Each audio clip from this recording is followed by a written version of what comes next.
Welcome once again to the True Mouse Games YouTube channel, and welcome to another D&D one-shot. In fact, this is our Christmas one-shot, The Hag That Stole Christmas.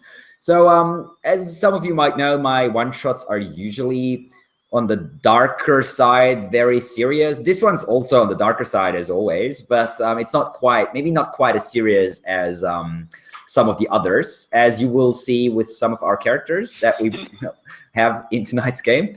And also some of the content that will be featured. However, this might still end in a TPK, and we will see where it goes. We have 4 players tonight, and this is a 5th level one-shot.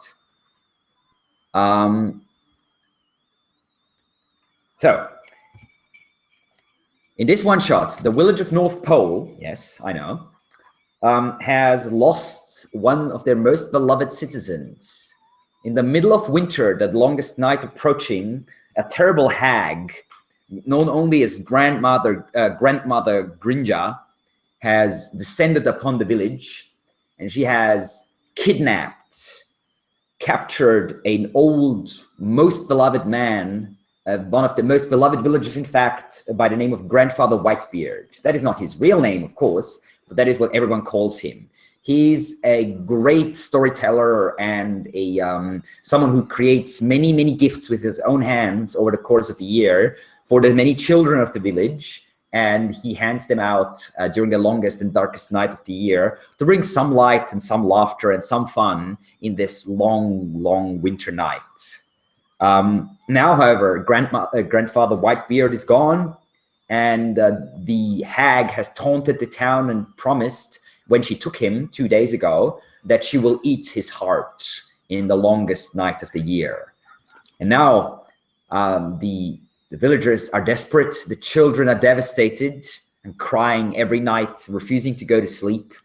And there was a call sent out to any brave hero that might be wandering around the frozen areas, the frozen landscape around the village of North Pole, to come in and hopefully find a way to find this terrible, terrible hag and stop her before she kills poor Grandfather Whitebeard, to bring him back into the village and bring back light and hope and fun to the many hearts of the children of North Pole.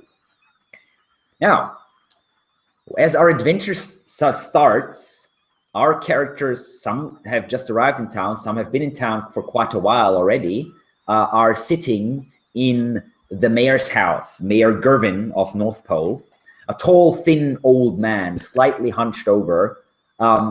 He's generally a good man, and he's the one that has sent out the call for aid. So now, as always, I will give my players the opportunity to present and describe their characters for a little bit, as they're all sitting, teacups in hands, in the mayor's living room, waiting for the mayor to come down and give them the go signal, basically. It's late morning, and their time is running out, for the longest night of the year is tonight. And if they do not stop the terrible hag, Grandfather Whitebeard would not live to see the morning. Now, we'll be starting with Robert to my immediate left here. So Robert, go ahead. Please introduce your character to us. I am playing a vastly misunderstood Pinky. He is a halfling assassin, Lightfoot, and he stands, he's about your average height for a half. The only difference with him is when he was born with razor sharp teeth and very pointed ears, so, which that led to he might be half goblin. No one really knows the truth, but who knows? Always a possibility. All right. So that was Pinky, our halfling assassin. And the next one is Patrick. So go ahead, Patrick, please introduce your character to us. Hello, my character's name is Ansol. He is a trickery cleric, a moon goddess, wood elf, pretty typical looking wood elf. You know, it's got tanned kind of skin, He's got moss green shoulder length hair that's just kind of pushed back. Leather armor, and he's got a bow slung over his shoulder. He's really just travels around helping out wherever he can, spreading the good word of his goddess. Excellent. And that was Patrick's character, and Soul. Next one up is Marcus's character. Go ahead, Marcus, introduce your character to us. Yes, I play also on Lightfoot Halfling. Everybody in North Pole knows me as Whitebeard Little Helper, and he wears the full Little Helper getup with the silly hat and some bells attached.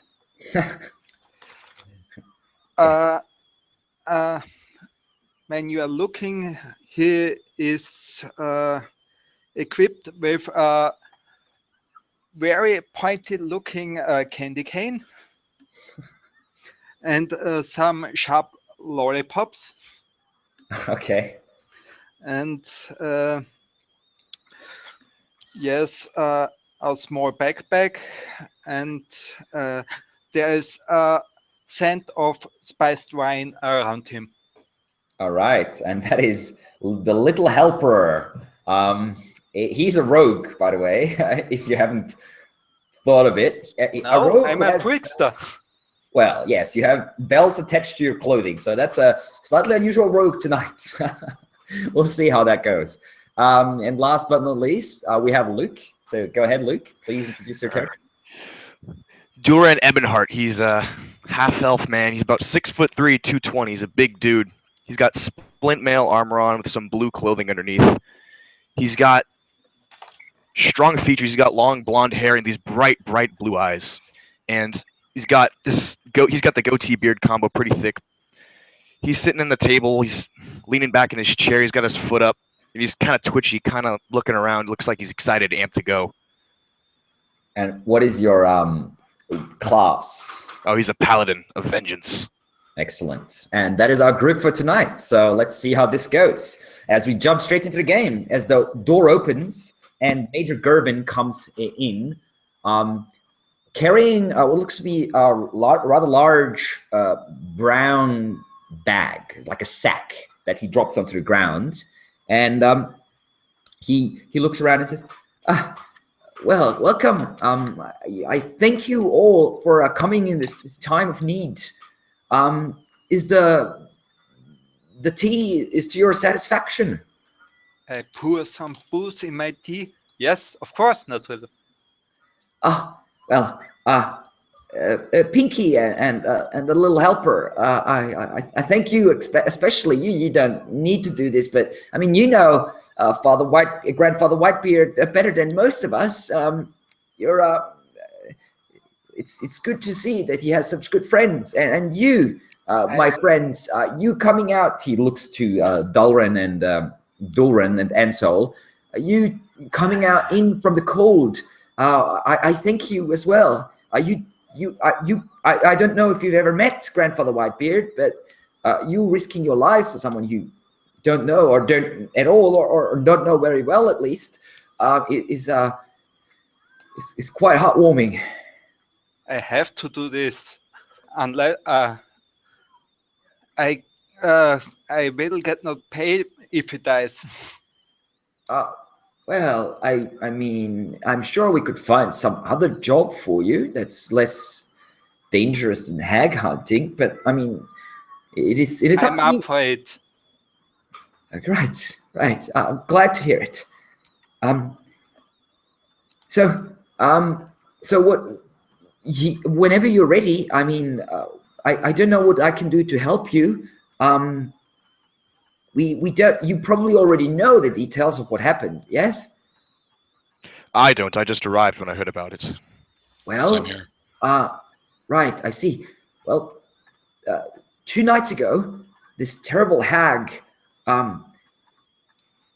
just flew into town. She broke through the roof on Grandfather Whitebeard's hut. She grabbed him, and she flew off with him. And a couple hours later, she came back and laughed, and she was taunting us. She was saying that she will eat his heart on the longest night of the year, which is tonight. She's been We call her Grandmother Grinja. She's been around for a while, but she's never bothered us too much as long as we stayed out of the deep parts of the forest. She certainly never came into the village. I don't know what prompted this attack, but it's a terrible thing. I mean, our children are devastated. He's so beloved by so many of them. If they hear that he's dead and the hag comes back and maybe even shows his corpse or something, it would scar them for life. We don't want that. Whatever we can do to prevent that, we'll be ready to do that. I guess the hag is just lonely. Not certain. Maybe? Duran kind of looks over at the little helper with like a weird look, and he shakes his head, looks back to the man. Listen, this hag will be destroyed. By my hand, I swear it. And if not by mine, the rest of the Church of Torm will come after me if I die. So, if not tonight, and if it is the death of Grandfather Whitebeard, it is unfortunate, but yes. This hag will die. I mean, the death of the hag is not our main concern, although she certainly needs to be punished, I guess. But the most important thing is that we get Grandfather Whitebeard back alive. I will do everything in my power to do this. Do it for the children, I beg of you. And anyway, we searched Grandfather Whitebeard's house, and in his basement we found this weird bag. He picks up the bag, and he sort of puts it on a small table in the center of the room. I don't quite know what it does, but it was kind of, I think it's some sort of magic. I jump on the table and search the bag. It's empty. Although when it's standing there, it doesn't appear to be empty as such. Like, it doesn't look like lie flat on the table. But as you put your hand inside and you sort of scurry around, there's nothing there, just air. Pinky starts to laugh. And Pinky starts to laugh, and he says, "Cousin, I dare you to jump in it, or you too chicken." If it's magic, I don't know if it's a good idea for anyone to jump in. Yes.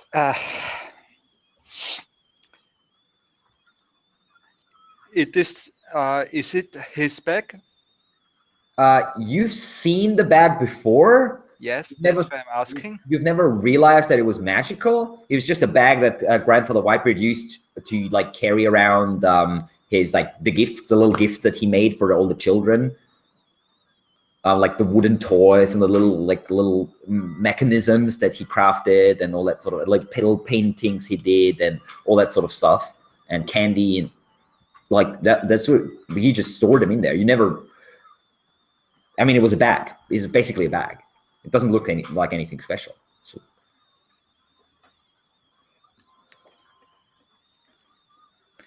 Anyway, I don't know if you can do anything with it, but feel free to take it with you. I think the best way to search for Grandfather Whitebeard is to have his pets track him down. They have a keen sense of smell, but sadly enough, they're not here. They in the forest? Yeah, they ran off last night. I don't know where off to, but yeah, into the forest. Maybe they were searching for him by themselves. I don't know. Then we must find them. Well, shouldn't be too hard to track. That's up to you, of course. Is there anything you need? Any equipment? I mean, we are not a rich village, but we can at least spare some food and torches and lamp oil and such, and maybe some arrows, if you need anything. I think I might be able to use a few extra arrows. Of course. I'll get some arrows to you right away. He walks out of the room. Couple minutes pass. He comes back with a bundle of 10 arrows, puts it on the table in front of you. There you go, my friend. Much obliged. Of course. Anyone else? Anything? Some more tea, maybe? I'm good, thanks. I think we're good on tea. I'm good on equipment, and I've had enough tea. If y'all are ready, we can go to his house and start searching. Is anyone good with animals?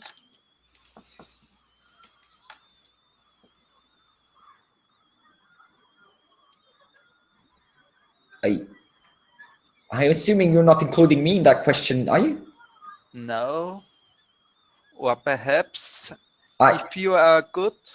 mean, I've handled my share of cows and sheep when I was younger, for sure. But I didn't know what that will help with.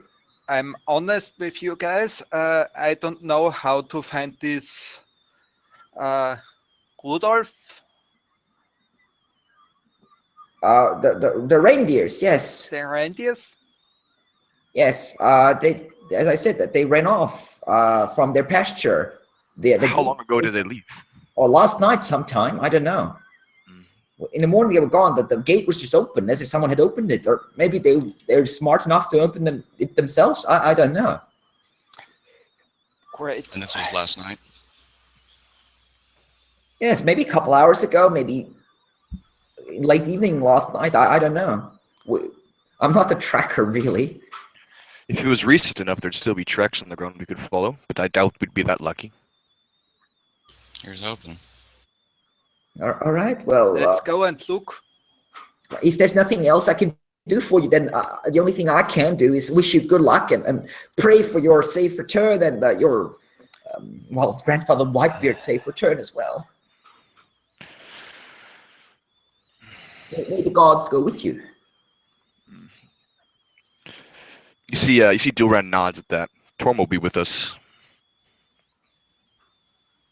That's good. That's good. So you rise up and you walk out into the street. The weather outside is not, it's cold, it's windy, and there's a little bit of snow, like single snowflakes, basically, pushed through the streets by the wind. But it's not too uncomfortable. I mean, the weather here in this area of the world in winter can get way more uncomfortable than this.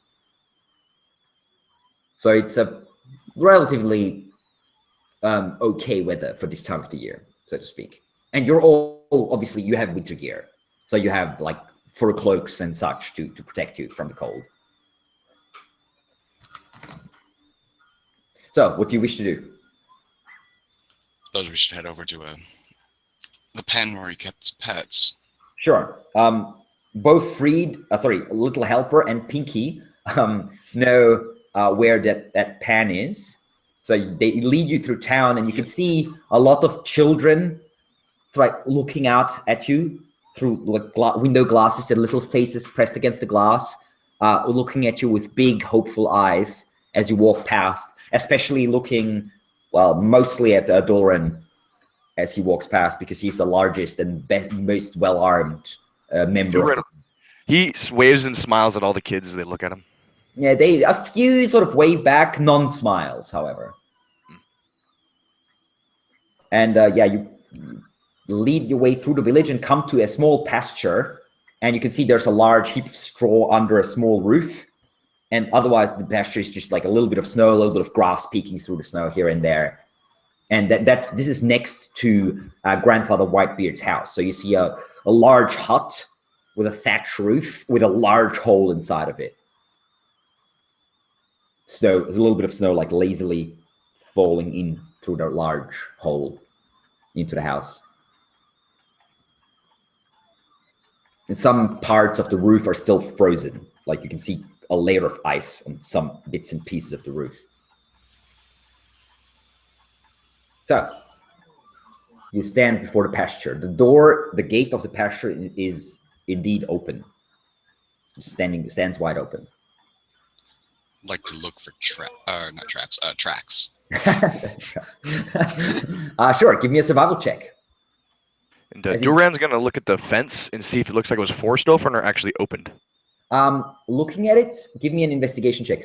11. So, Ansel, you look take about a minute or so to look at the area, and you do spot some tracks that seem like hoof tracks, like deer or probably a reindeer, that seem to be leaving the pasture and heading down the road towards the forest, which is on the eastern side of the town or of the village.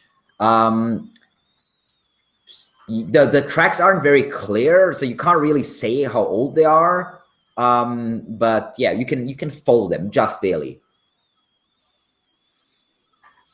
Duran, you're looking at the gate. You find there's been a little bit of rope that sort of held the gate closed, what sort of tied around the edges of the gate, and that rope seemed to have been probably bitten through. It's like on the ground in the snow. Okay. So Duran's looking at it and he's like, this was probably done by the animals themselves. No one let them loose. That's a good sign, I guess. It is. Yeah. Did you find anything over there?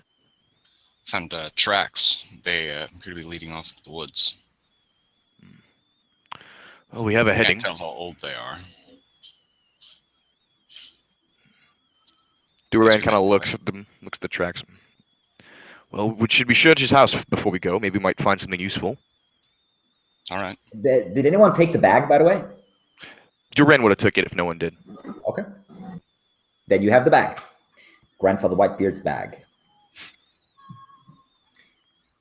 Okay, so you walk to the house. You give the door a push. It opens inwards, and you can see the interior is completely trashed. And there's ice covering several of the broken furniture, just like a layer of ice. Some of it has slowly started to melt, so there's a little bit of water on the ground, on the interior floor. And there's like little like toys basically everywhere, carved bits and pieces, like little knights and horses and other animals, and like little dolls that are made of straw and wood, and some of them have even like real clothing. They're just like everywhere. And there's a large platter of what looks to be some sort of cakes, like cookies, basically, with a lot of sugar on them, just toppled over, and the cookies are everywhere on the ground. Looks like it was once a very comfortable house. Nothing rich or anything, but definitely comfortable. As Pinky enters the hut and sees such devastation, the smile he had on his face just turns into a look of absolute pure hatred, and he goes to punch the door as hard as he can, and he says, "The hag will die. She will taste my arrow through her mouth." Duran kind of looks back at you and like half chuckles. Yeah, this little guy with this like nasty grin and the blazing eyes, fingering his bow. Well, so if you don't eat us first, maybe we will get there.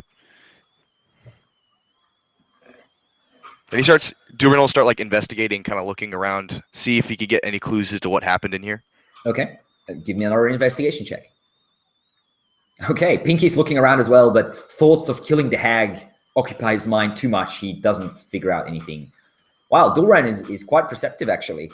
Actually, I have a negative investigation, but whatever. Yeah, you're looking around. Well, it seems that basically the roof was torn open, and it seems like a lot of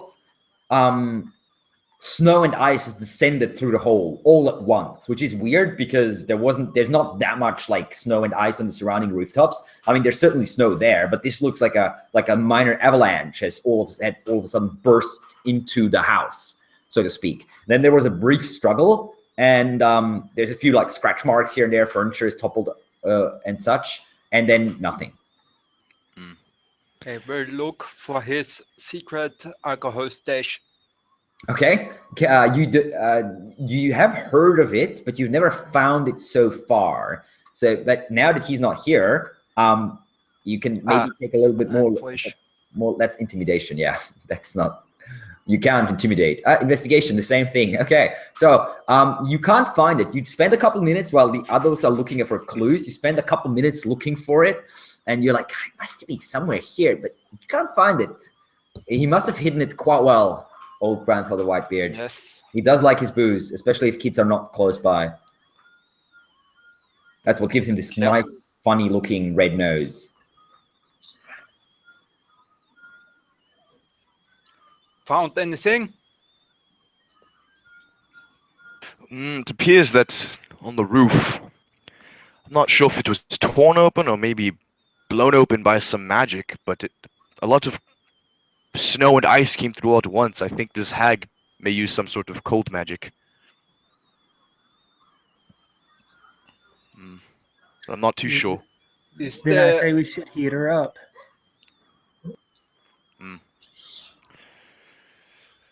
Sounds like a good plan. A little bit of heat never hurt.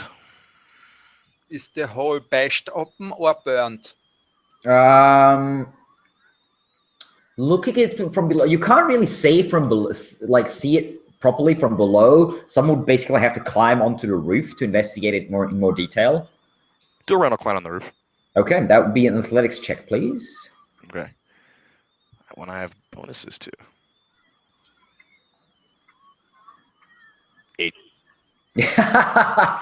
Okay, you leap up, grab the roof, the edge of the roof, pull yourself up, but you grab, and then as you grab out, you catch a shingle that's sort of frozen over.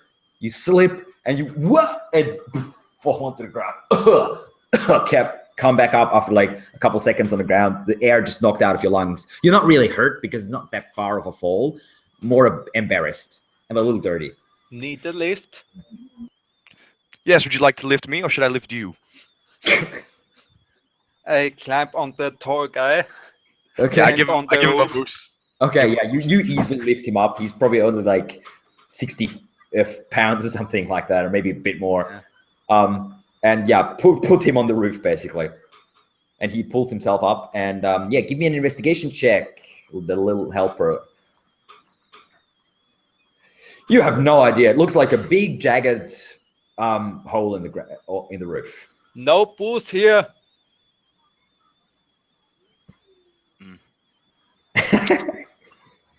Cousin, What? you and your booze, I swear. We're looking. Never mind.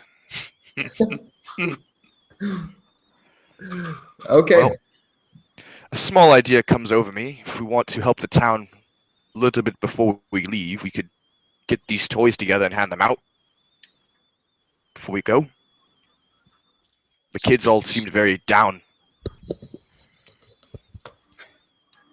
Yes. If you're willing. More than willing. In fact, I can disguise you as Whitebeard. Really? Yes. You have the stature, and I have a fake beard. If you want, if you This wish, might work. this might work. I'll do it if you think you can do this. Can you tell me his voice a little bit? Is it higher, lower? Ho ho ho! Ah, I see. That's his, yeah, that's his trademark greeting. Well, we can try to do this quickly. We must get along, but I do want you to help these kids. They all looked very sad. So Duran will get the magic bag and just start putting all the toys in it. Okay. And then after he's done that, he'll sit down in front of the guy who said he could disguise him. I couldn't remember which one it was. And Little okay, helper. go ahead. Yeah, the toys easily fit into Okay. the bag. No problem. Okay. Yeah, as Pinky's watching his cousin do what he does, he looks at everyone and says, I'll run into the village, say, oh my God, everyone, we found him. He was just hiding, blah, blah, blah, blah, blah, and let them know he'll be on his way in a few. How's that sound?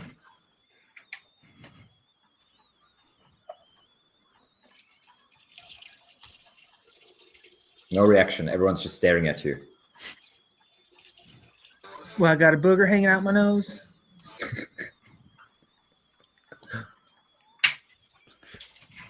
Hello, guys. You still there? This Yes. sounds like a good plan to me. You could go ahead and warn them.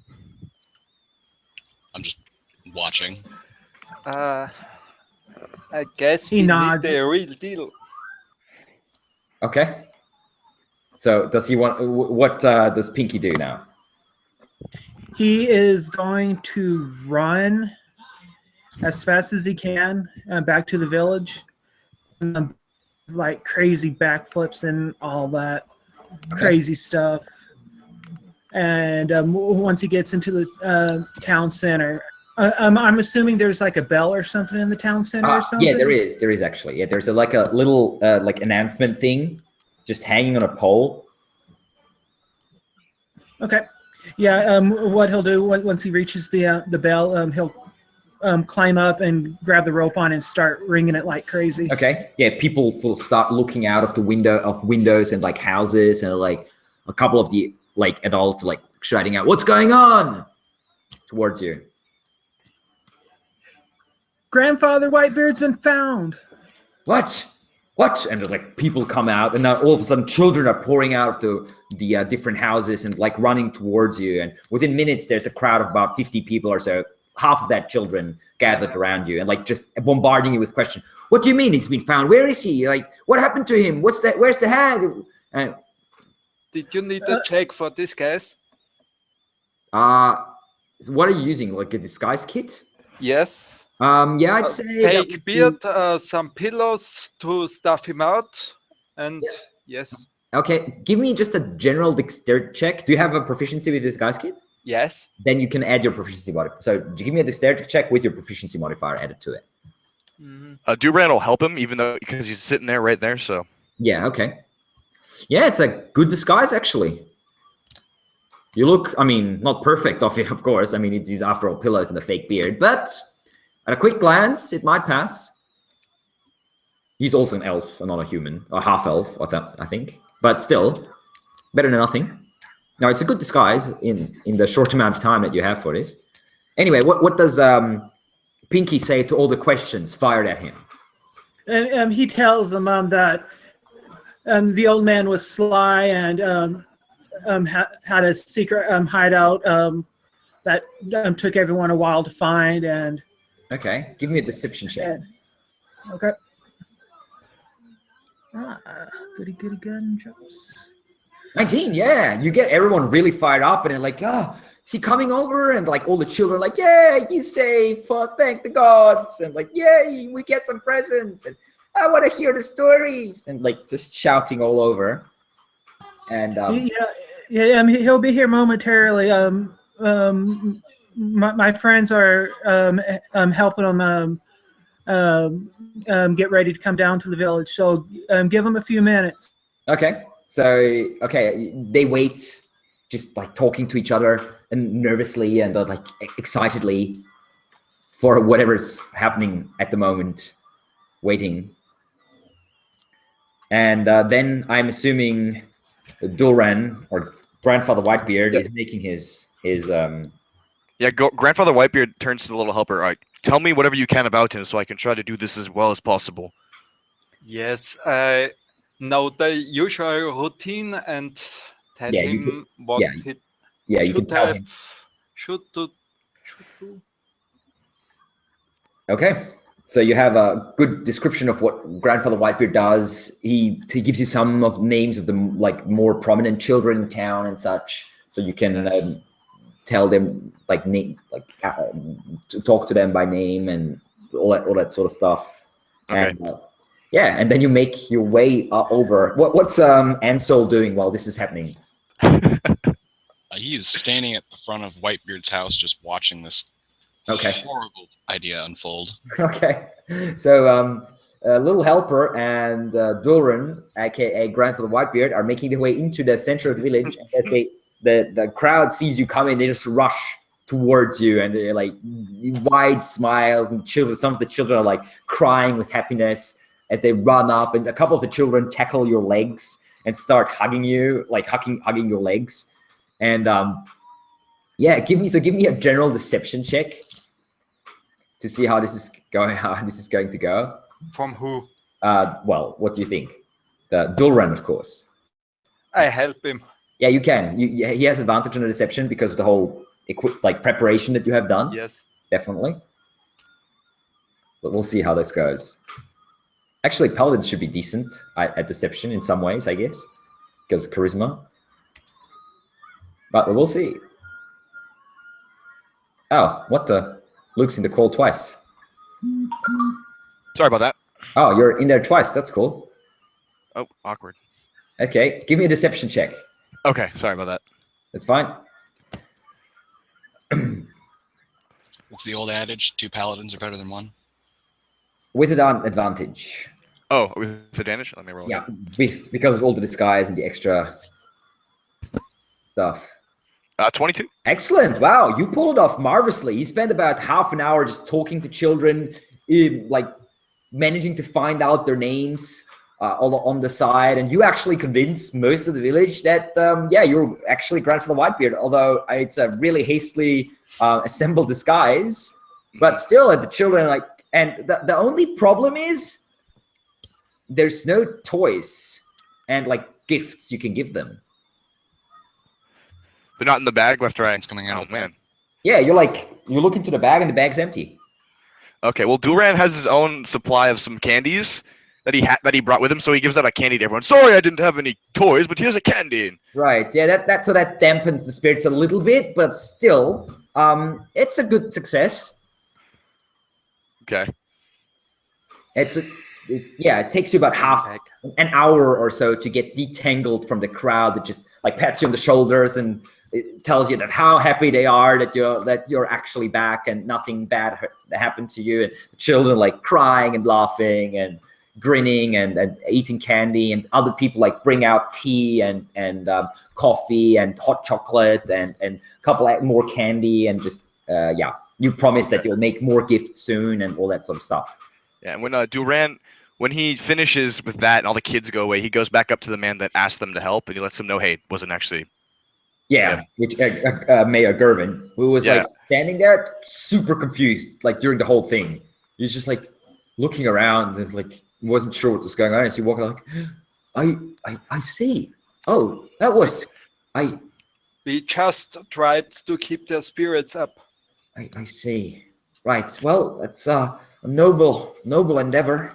Now we look for my boss. Thank you for that. That was. Yes, I just hope you haven't wasted too much time. It's already, he looked up at the sun, just past noon now. Yes, we'll go quickly. We tried to lift the spirits before we leave. We will go now. Fair enough. I'm not blaming you. It came from the good in your hearts.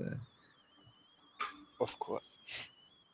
Okay, so you walk back to Grandfather Whitebeard's house. You de-disguise yourself.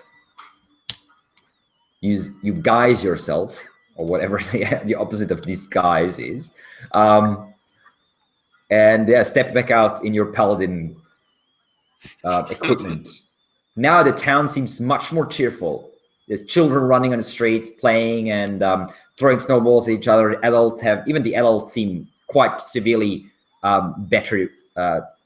Their morale has been severely boosted by this little intermezzo. Can we follow the tracks of the reindeers? Well, I mean, Ansel can. Yes, I will ask him that question. Yeah, we'll pick back up the trail.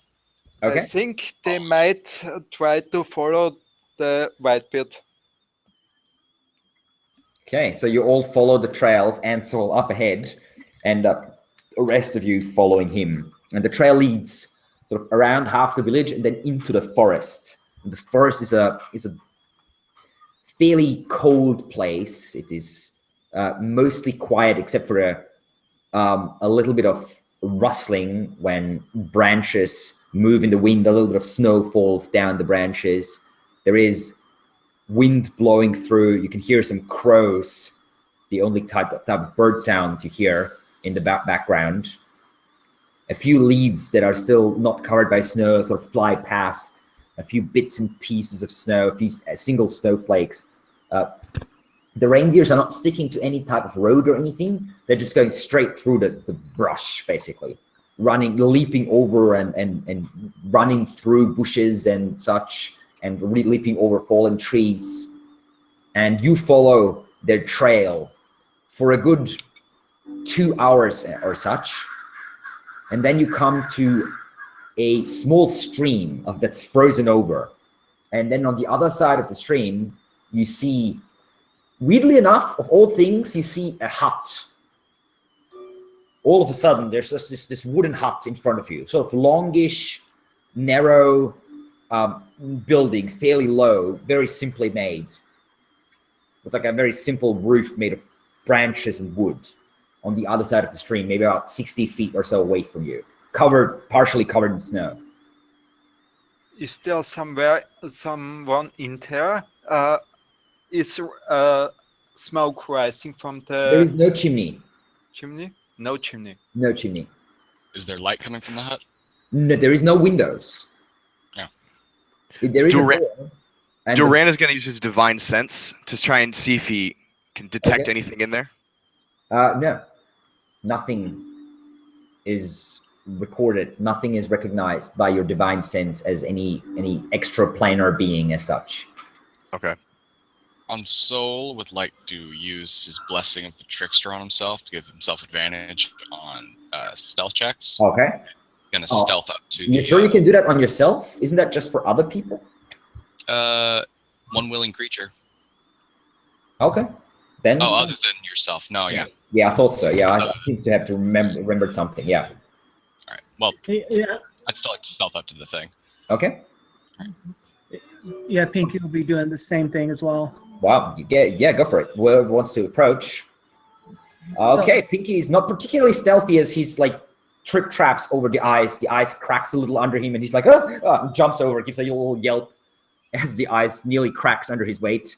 And Soul somehow managed to find a bit more safe spot where the ice is thicker and managed to cross, and they both sneak up. A little helper is following along. Yes. Despite I will give you disadvantage because of your bells, but despite that, you are fairly sneaky, sneakier than Pinky for sure.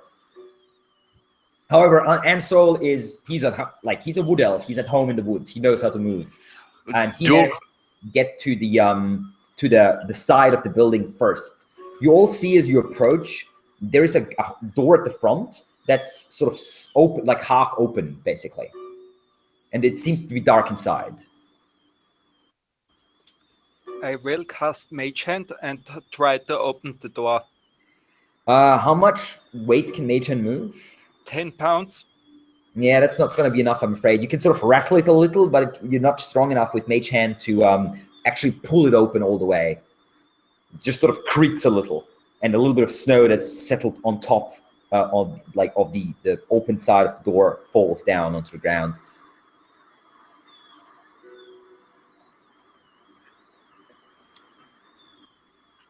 I suppose on Soul will kind of move the door open, kind of peer inside. So you sneak up, and you have dark vision, of course, being an elf. You push it open, and what you see inside is a large, sort of square. Can you guys hear me? Oh, welcome, Ryan. Our fifth player has finally managed to fix his technical issues. I didn't fix it. I'm using my brother's laptop. So. Oh, well, that's another way to fix it. Circumvent it in other ways. Okay, so just give me a moment. I'll weave you into the story in a moment. Yeah, I'll go grab my other laptop because that's got my character sheet on it. So Yeah, that's a good idea. Yeah. Okay, and I'll weave you into the story in a moment. back in a sec. So what you see inside is this large square, something like a large square construction covered with a large cloth. Other than that, there is a desk and it looks to be a small, tiny bed. Not actually an actual bed, it's more like a mattress on the ground. I That's all try to lift the cloth from the object with Mage Hand. So you enter. Oh no, you Mage Hand, right?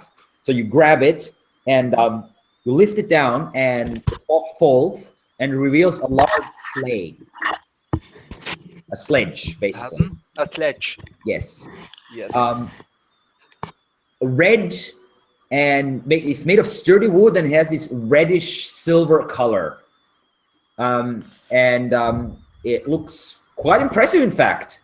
And you, a little helper, remember that Grandfather Whitebeard has been speaking about some sort of secret project of his that he's been working on for most of the year. And he every now and then he like went into the woods to work on it. Yeah, And he realized, okay, this must be it. This must be what he's been doing all the time in this hut here. he was pimping his ride. Yeah, exactly. This hut look like recently lived in. Like Not recently as such. No. There's definitely signs of like there's a few like wooden instruments of wood carving lying around, and there's a few signs that it has been used, but not for probably a couple of weeks. From the looks of it.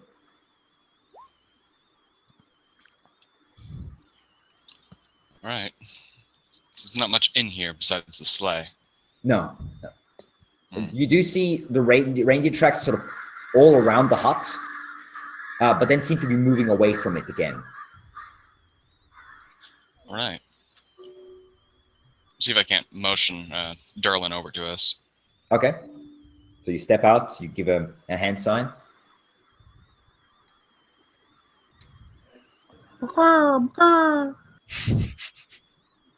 Sorry, Duran comes like at a quick pace, not running but walking over the river to you guys. Yeah. And you see the interior as well. Reindeer appear to, or creatures of sort, his pets, came around here, but they appear to leave and go farther in. So Duran will just go take a quick peek inside.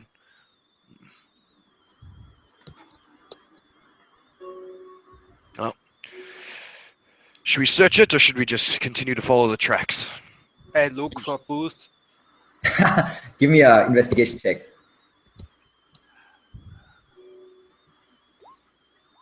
You do find a single bottle. It's actually tied to the bottom of the table. Oh, You sneaky lift it up, bastard. and it's some sort of rum, very strong rum. It's about half full. I keep it Okay, you just put it away in your clothing. Sloshes around. in my backpack. Yeah, okay, yeah, backpack. Put it away. You now have a half a bottle of strong rum. And Ross, whenever you're ready, let me know. Oh, sorry, that's not. Ryan. That's your. Yeah, sorry, that's your brother, right, Ross? Yeah. I'm guessing. Ryan, Yeah. yes. Because I see Ross on your screen using your brother's computer, of course. Okay, so to weave you into the story, you basically arrived at the North Pole village to find that Grandfather Whitebeard had been taken. However, he wrecked by a hag. Grandfather Whitebeard is a beloved member of the village community who has been telling, like a storyteller and gift maker for the children and such. And the hag abducted him and promised that she will eat his heart on the longest night of the year, which is today. I You were might have confused, learned. basically. I might have learned how to tell stories from him because that's my role within the entertaining troupe that I'm in. I'm a storyteller. Right, excellent. So that's a good idea. Yeah, he's like basically, you might have even heard of him before. He's a very, very, nearly a legendary storyteller. Like people come from all the surrounding villages and small towns to hear his tales, walk miles through the cold for a couple of hours of his storytelling. But yeah, anyway, at first you were confused because some people told you that he had returned only like an hour ago and he handed out some like candy and such. But then the mayor took you aside and told you that this wasn't, that one that was returned wasn't actually Grandfather Whitebeard, but it was some people that were actually looking for him that had disguised themselves as him to just give a little morale boost to the village as such, so to speak.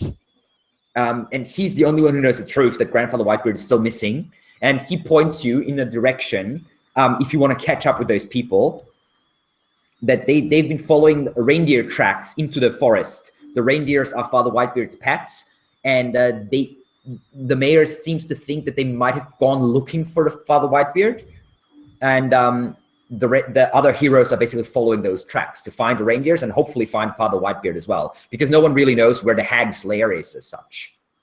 Okay, cool. So you've been just swiftly walking through the like snowy forest, for a couple hours now, and you following like a very clear trail. It's like 4 people have been walking only about maybe an hour or 2 before you here, and you catch up, and after a couple hours, you manage to come to a small stream, and beyond that stream, you see a small wooden hut, and around that hut stand 4 people, 2 halflings, what looks to be a wood elf, and a heavily armed half elf. Okay. And yeah, you approach them, and they can. That's up to you what you want to do now, obviously. I say greetings to you, friends. And you see this well-dressed, I guess, female. You're playing a woman, right? Yeah. Right. Yeah. A female drow. I draw my candy cane. Well. Hey, Sorry, what? hey there, sweet thing. One of the halflings gives you a toothy smile, and you realize that his teeth are actually sharp. It's super weird. It looks. I kind of I'm taken aback a little by this. I'm looking for a Grandfather Whitebeard. Have you seen him? No. Duran turns around and looks at you. Did you also speak to the mayor about him? I did, yes. You must have heard the call the same as us. Yeah, we're trying to find him right now. If you wish to join us. What's the password? Duran looks at you and just kind of hits you on the head. Question. There was no password, right? No, there was no password.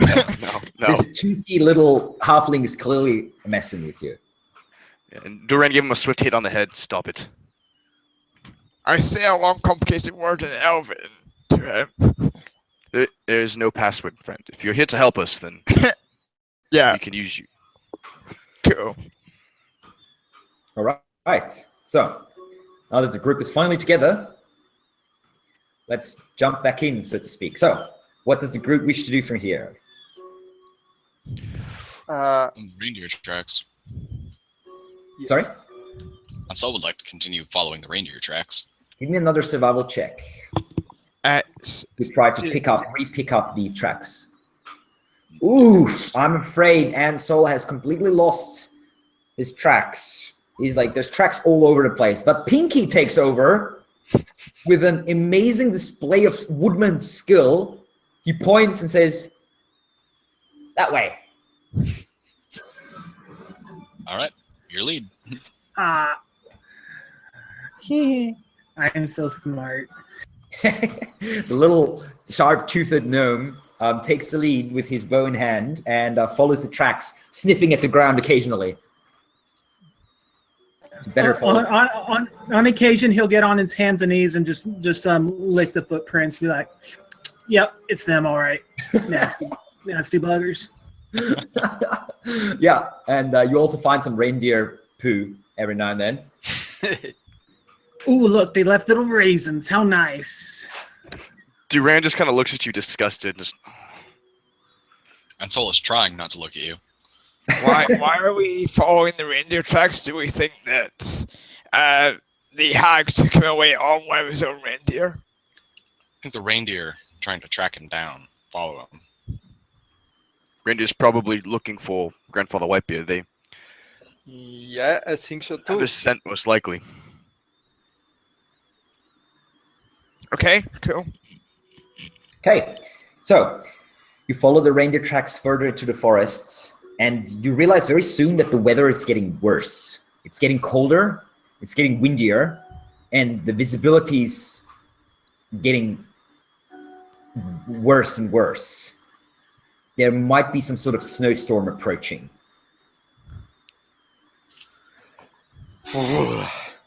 It's not the most pleasant walk in the forest that you have ever had.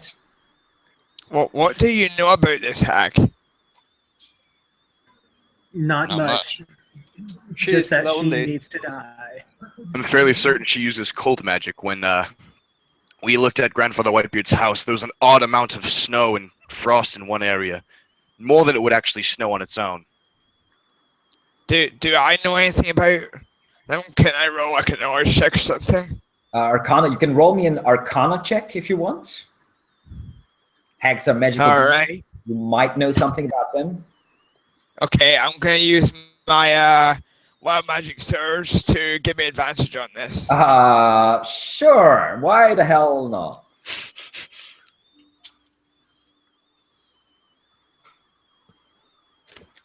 Wait, how do I do this? Slash roll.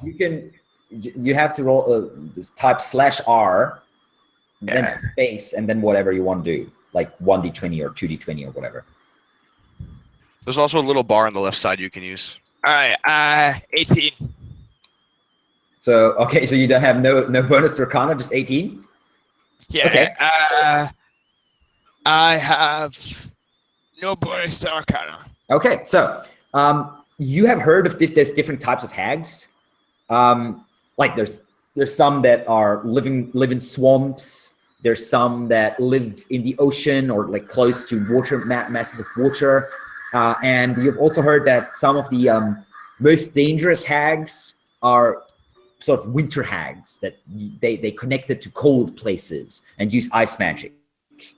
So this might very well be one of those. Okay. But yeah, that's pretty much what you have heard. Okay, cool. Oh, I okay. really want to know to the party. And Right. So Ryan, but so I just quickly, I need some information about your character before we continue. Just give me, how high is your dexterity? my dexterity is 18. Your dexterity is 18, so that is Yeah. that puts you at a 21. Okay, and your character's name is again? What was it? Her name again? Valena. Can you type that in Roll20, please? Sure. Here we go.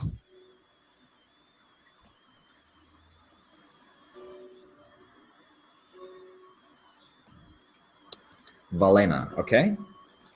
And what is your armor class? 14. Okay. And your spell save DC? 16. You sure? That sounds unusually high. Would it be my proficiency bonus plus my charisma modifier? That is true, So yeah. 16. Yeah, that is true. So you have 18 charisma? Okay, excellent. Okay. Yeah, that's all I need. And you have the ring, right? The ring of I have the ring of warmth. Yes. Yeah, so you're actually fine. Yeah. You feel fine. This walk in the forest is no problem for you. I mean, the ring, the magic of the ring that you're wearing on your finger, fills you with a nice warmth. This feels like a pleasant stroll for you, basically. Except for that your feet are a little wet because of all the snow, but even that's not much of a big deal to you. Okay, so you continue through the forest, and it is getting dark. Night falls very soon, at like 4 o'clock, basically. This time of the year, and the approaching dark clouds around in the area don't help with that. With the light, so the sunlight is being blocked out rapidly. Actually, Valena, you actually like that. You're like, oh, this is good because you're not. That's good for me. But you continue following the tracks, and you follow them for a good 2 hours. So it must be about maybe, just about 4 o'clock actually.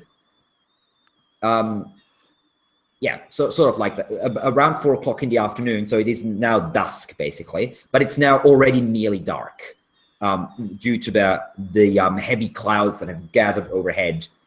You can all give me perception checks, please.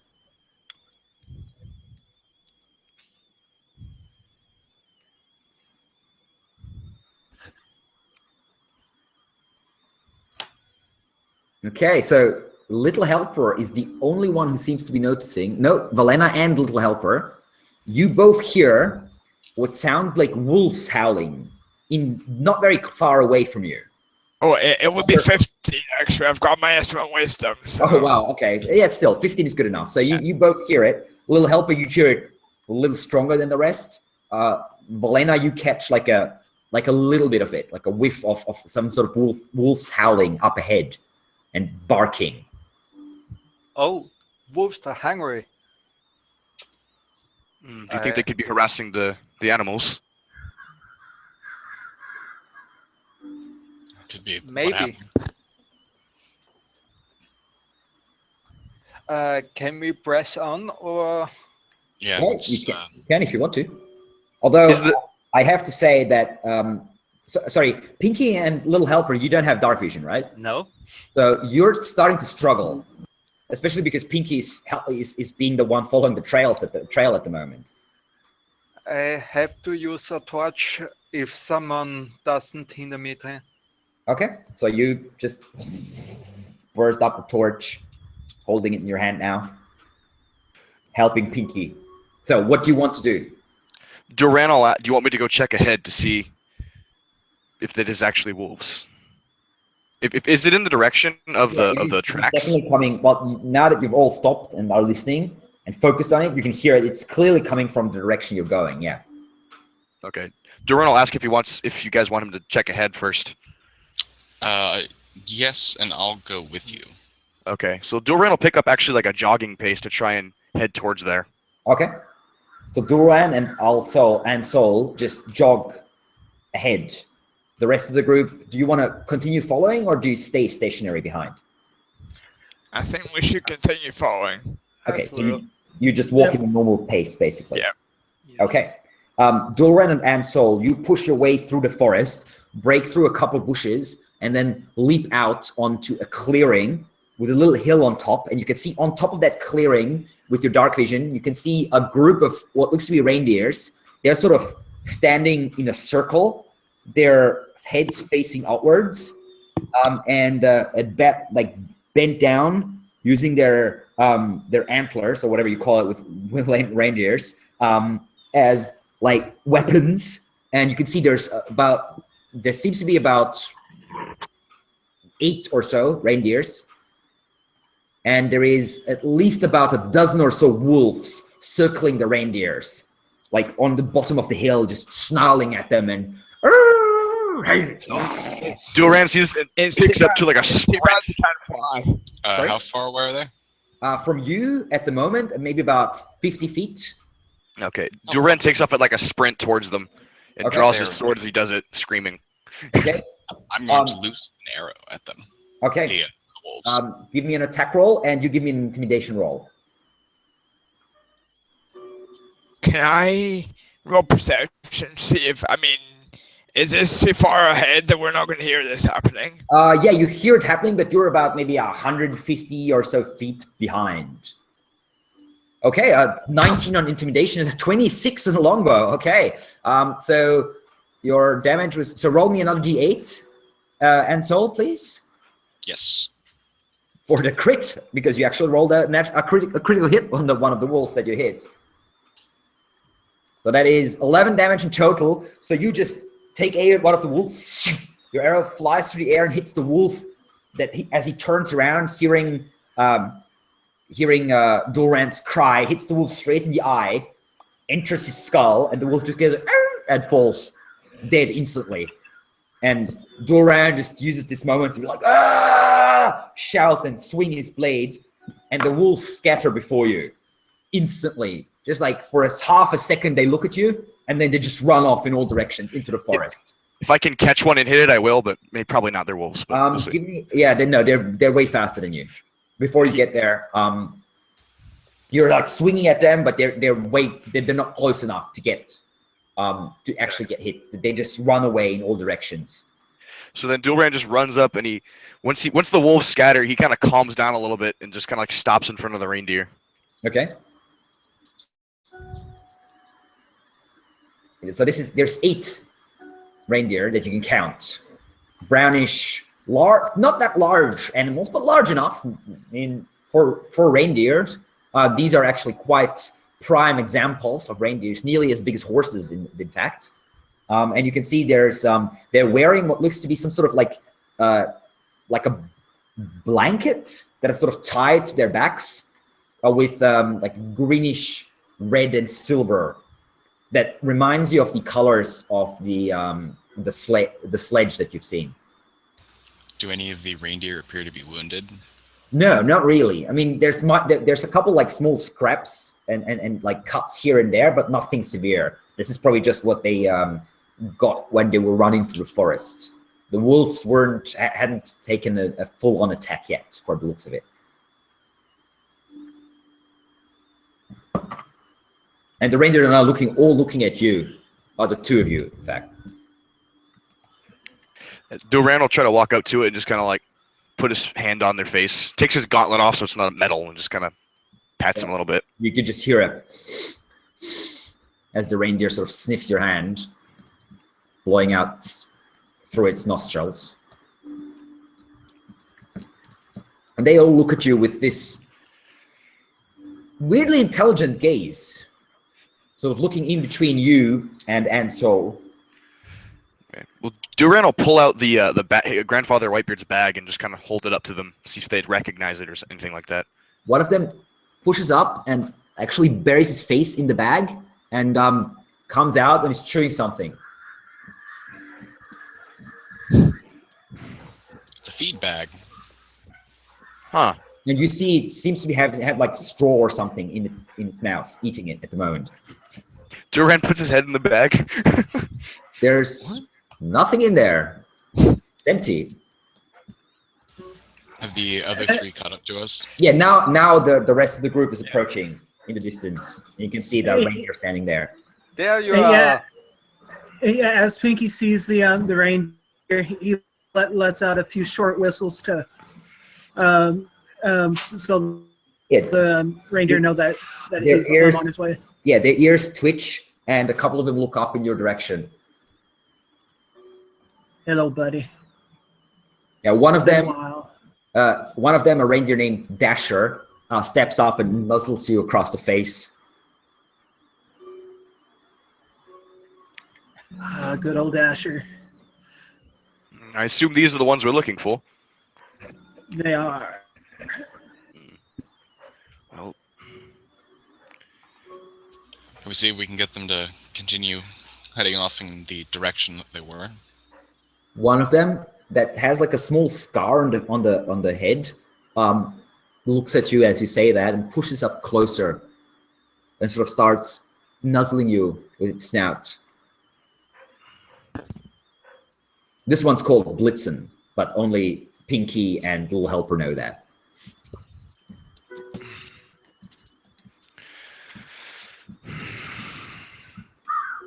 well, we need to get them to continue tracking. We need to find him. It's getting late. We don't want to lose Whitebeard.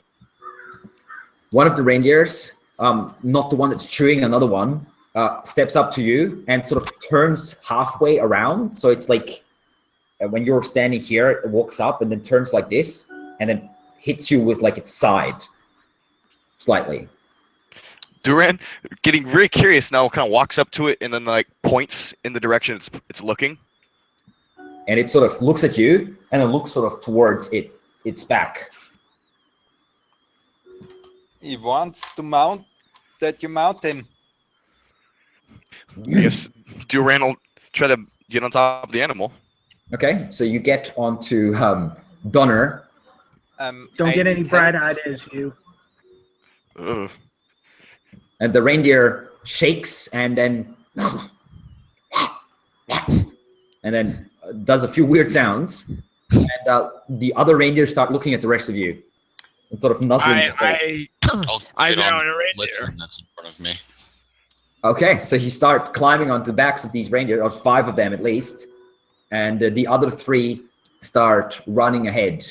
And the 5 of them, a little slower because you're on their backs, are now following the 3 up front. It's actually a fairly swift journey. They're not moving that slow. I mean, you would have expected them to be severely slowed down by your weight, especially someone like Duran, who's a heavily armored and fairly muscular person.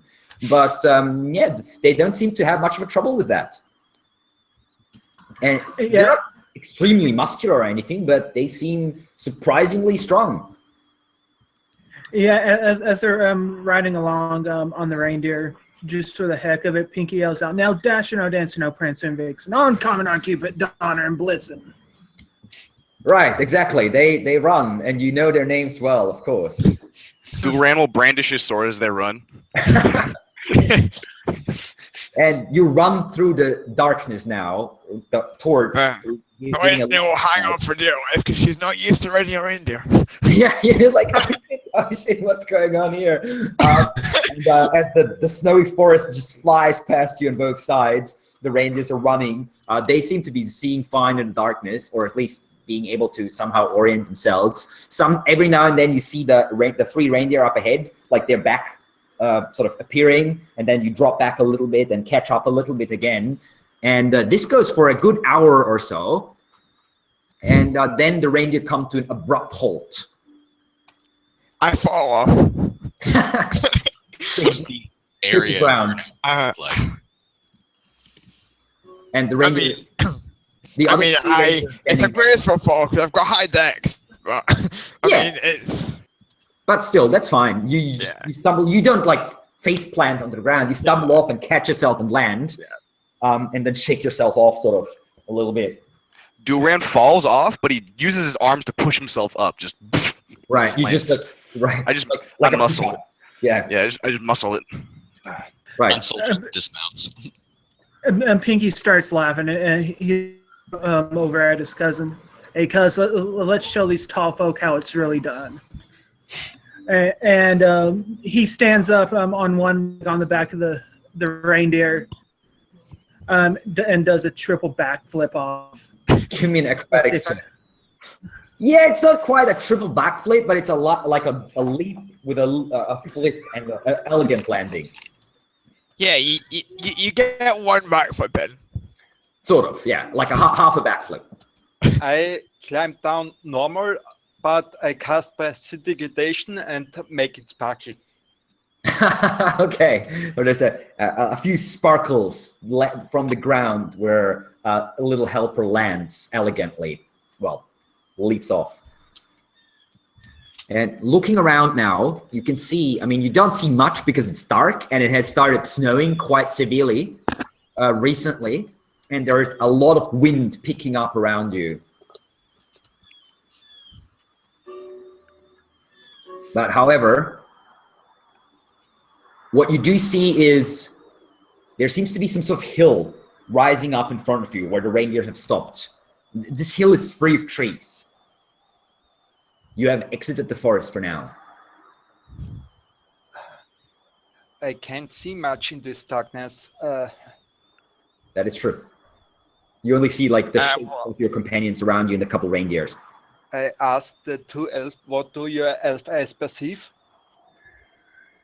What do our elf eyes perceive? Yes. Well, as I said, there's the beginnings of a hill. That's all you can see, really. It's a snow-covered hill, clear of foliage. Do I see anything else? Because my dark vision is no longer 120. That's true. 120 feet. That's right. Let me see. Give me a perception check. With Valena, give me a perception check.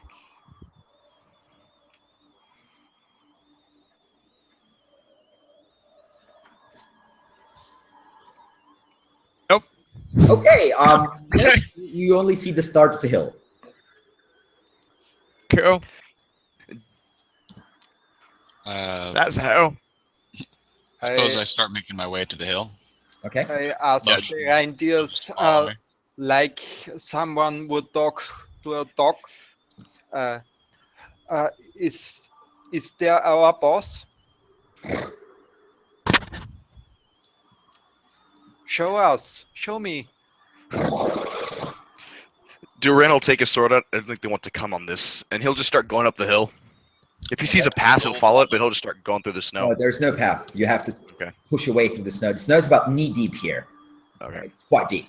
You see, Duran will try to make the path a little bigger because he's a little taller. Yeah, you push your way through the snow. So there's you behind like a little trail behind you. If you short ones want a lift, I can carry you if it helps to get you out of the snow. Please. And he'll grab a short one, put it on his shoulder. Okay, you grab a little helper and put him on his shoulder. I am not carrying anyone. This looks so awesome. So, Pinky, you're left on your own devices, pushing through the snow, which is nearly hip deep for you.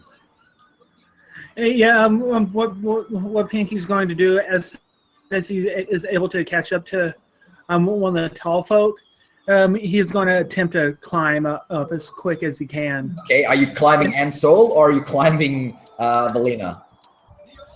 You know Yeah. what? I'll climb up Valina. Okay, so you feel a tug and then little hands and feet as a halfling is trying to climb your back. I cast Ray of Frost on him. Okay. He's like, oh shit! Something's attacking me. Give me an attack roll. Okay.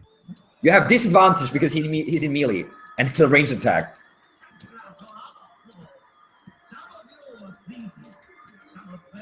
I get a 9 total. Yeah, so a magical ray of ice, of cold energy, flies past Pinky's face as Valina sort of shoots over her shoulder. Duran turns around and sees this and goes, "Stop that! Pinky, come here. I have 2 shoulders." But I want to sit on the top of this pretty young thing here. And he gives You'll her get a to bed wink. Duran's, you'll have a better view from up here. I'm taller. Sounds like a plan. Durana has 2 halflings. I mean, you're strong. What's your strength actually? Like 18 or something? 16. Okay, yeah, you're strong, but even you're starting to struggle with 2 halflings on you now. You're like in the snow, so you're like walking fairly slowly, pushing your way through the snow with 1 halfling on each shoulder. And He's they're also both got sort his of head- wiggling around. One of them also smells really strong, Yeah. like spices and some sort of mulled wine or something. I was about the to other say, one- Duran's got his head like over to Little Helper because Pinky just smells so bad. Just... No, actually, it's, well, yeah, fair enough. Yeah, Little Helper smells like some sort of very strong alcohol, basically. So cinnamon and spiced wine. Yeah, something like that. Yeah, and It's it's better than extremely strong, like, dung. extremely strong. That smell, weirdly strong. It's like he's been recently washed in some sort of cinnamon wine or something. Duran kind of looks at you. Have you been drinking this whole time? No. Do I have to roll a perception? Sure. Sure, give me a deception check. Deception, genau. That one. No, I'm not drinking. Do you need an insight from me? Sure. Okay, great. Rolling against each other already. Awesome. Yeah, I'm gonna roll to see if I can steal on the known flask of liquor from his cousin.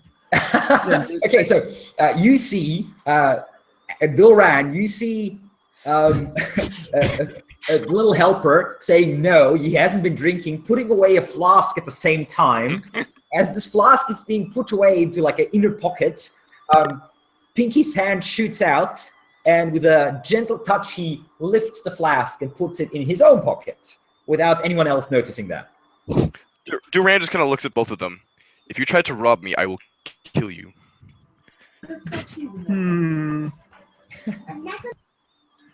Sorry, you're too tall. Where is it gone?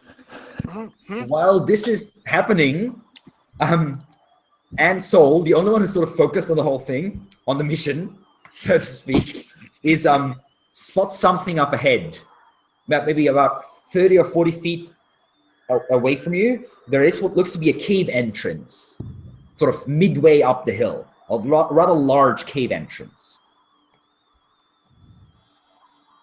Is there like ice kind of building up around the entrance to the cave? Yeah, there is a little bit. There's nothing like a wall of ice, but there's definitely like frozen rock basically around the sides. And nothing else, just the cave. Yeah, that's all you can see. All right.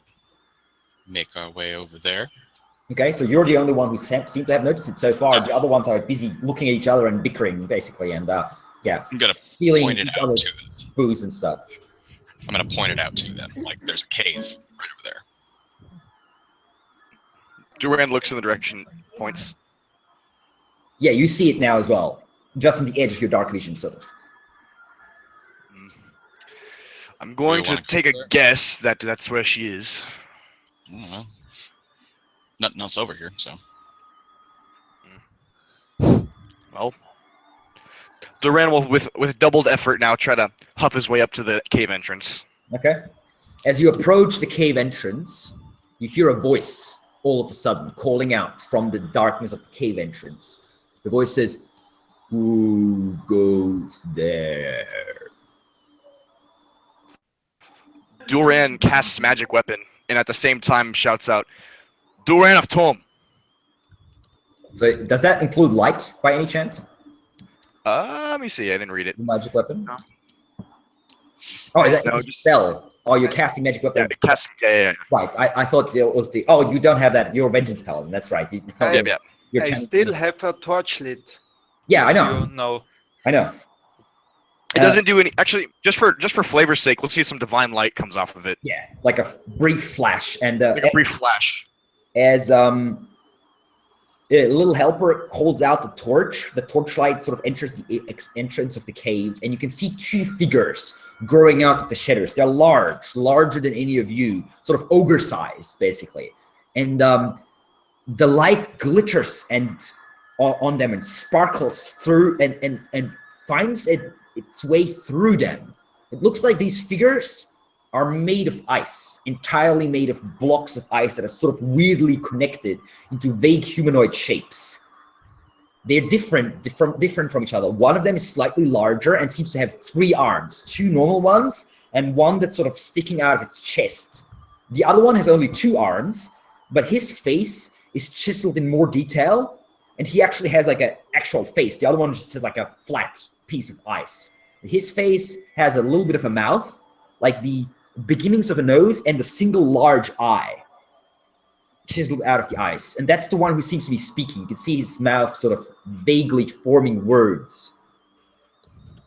Who goes there? And Duran will say again, "Duran of Tom." You are? We are Ice Guardians. Servants to Grandmother Grinja. I see. Grandmother Grinja has taken someone very important to us. Stand aside and you will be spared. None may enter without invitation. We have an invitation. You do not have an invitation. I'm gonna back up just a little bit, so I'm a little farther away. Okay? Still 2 halflings on your shoulders, by the way. Yeah, I kind of shrug them off. Sure. Like I kind of shrug for them to get off. Like I don't say anything, but I kind of like get off my shoulders. Do you not even get deception for that? No. No, I'm afraid not. Okay. They seem to know that you don't have an invitation. There's some sort of weird magical essence to their beings. Let's put it that way. Worth a try. Yeah, Pinky looks up. And Pinky looks up to the 2 guardians and says, "Do you know who I am? I am Baal, god of death." I do not know any Baal. Duran looks at you quickly. Do you actually worship Baal? And immediately his attention is shifted to you. He looks up and gives him a look, just like, "Play along, you it." Duran turns around and thinks this isn't gonna work. He pulls out a bottle and throws it at him. He's throwing alchemist fire at one of them. Oh, nice. Okay. Which one do you want to throw it at? The 3-armed one, or the one that's talking. Actually, that makes more sense. Okay, sure. So you fling it. Roll me an attack roll. This is dexterity based. Well, I thought thrown weapons were strength. Yeah, but an alchemist fire is not a throwing weapon because you're not dealing damage with the strength. Like a javelin, Okay, yeah, makes sense. Makes sense. throwing axe and such is more about strength of the impact. But with alchemist fire, you have to hit. Like, well, yeah. Well, It wouldn't have mattered anyway. Alchemist fire flies to the air and hits the side of the cave, just like a rock on the side, and the ice. There's this like oilish substance now that starts to glimmer and starts burning. And we are in initiative as both the creatures just let out this low rumbling sound like. as they see that, and then look over to you now. Yeah, sure. We're not rolling initiative. We are using passive initiative. That's why I asked you Okay. for dexterity before. Okay. So we are starting with Pinky. You're up first. And you still haven't jumped off, I think. Oh, actually, you do. You did. Yeah. You did jump off Duran's shoulder. So now what do you want to do? You're about maybe 2 feet away from these creatures. Okay, do what I do best. I'm going to go stealth first. Okay, so you leap off to the side into the darkness. Yep. Should I go ahead and roll a stealth roll? Yep, sure. Okay. Wow, Oof. double natural one. Oh. Slip and fall Ouch. on your face in the snow. And you can't move for the rest of the turn, I'm afraid. You can still do your action, but you Alrighty. cannot move. You're stuck in the ice for now, in the snow for now. Alrighty. I'll quickly try to grab my my short bow and try and. Yeah, you can get a shot off if you want. Which one do you want to shoot at? The 3-armed one. Sure, go for it. Let's see.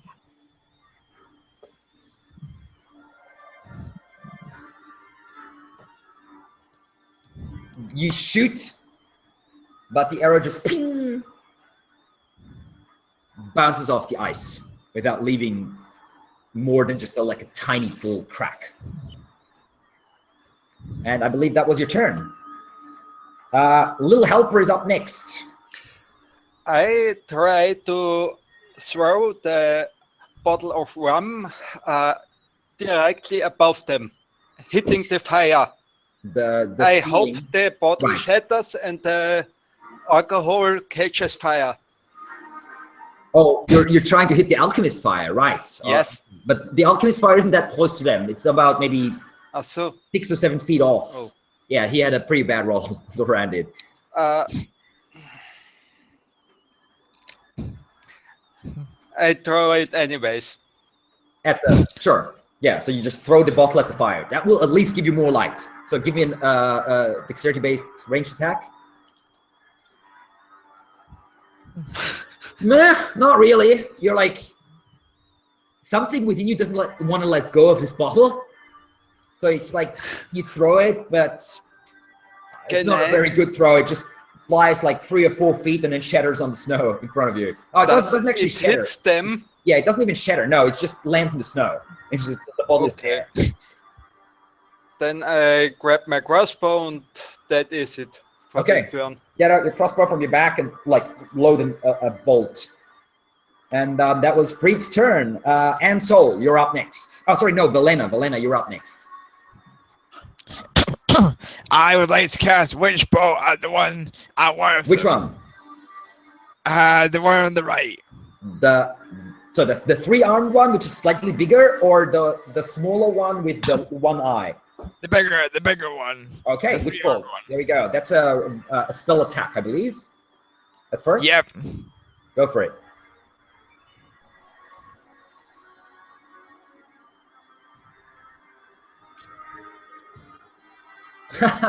Nope. Okay. You stumble. The bottle that Little Helper flung nearly hit you, in fact, and you leap to the side, and you're like, still a shitty halfling, and then without even properly looking, you shoot off your witch bolt, but it just fizzles and hits the rock, and Careful!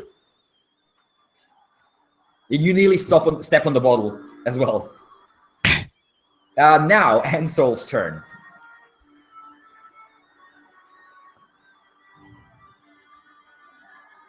Patrick, you're still with us? Sorry, had myself muted. I'm going to use my bonus action to cast Shield of Faith on myself. Give me Excellent. +2 to AC. And that lasts like an hour, right? I believe. 10 minutes Oh, concentration. 10 minutes. Okay, that's not bad. Yeah, a glimmering shimmer of golden light now surrounds your form, protecting you. And then, with my action, I'm going to loose a arrow at him with my longbow. Which one? Which was the one that Pinky shot? Well, he didn't hit him, but yeah, he shot at the 3-armed one, the bigger one of the two. I'll shoot at the bigger one as well. Okay, go for it. 24 is definitely a hit. Yes, your arrow hits him in one of the arms, and just like there's a crack now there, and the arrow's stuck in the arm. That's 10 points of damage. Not bad at all. Good job. Now the Ice Guardians. The one with the 3 arms will just let out the slow lumber forward and smack down its fists against Ansol.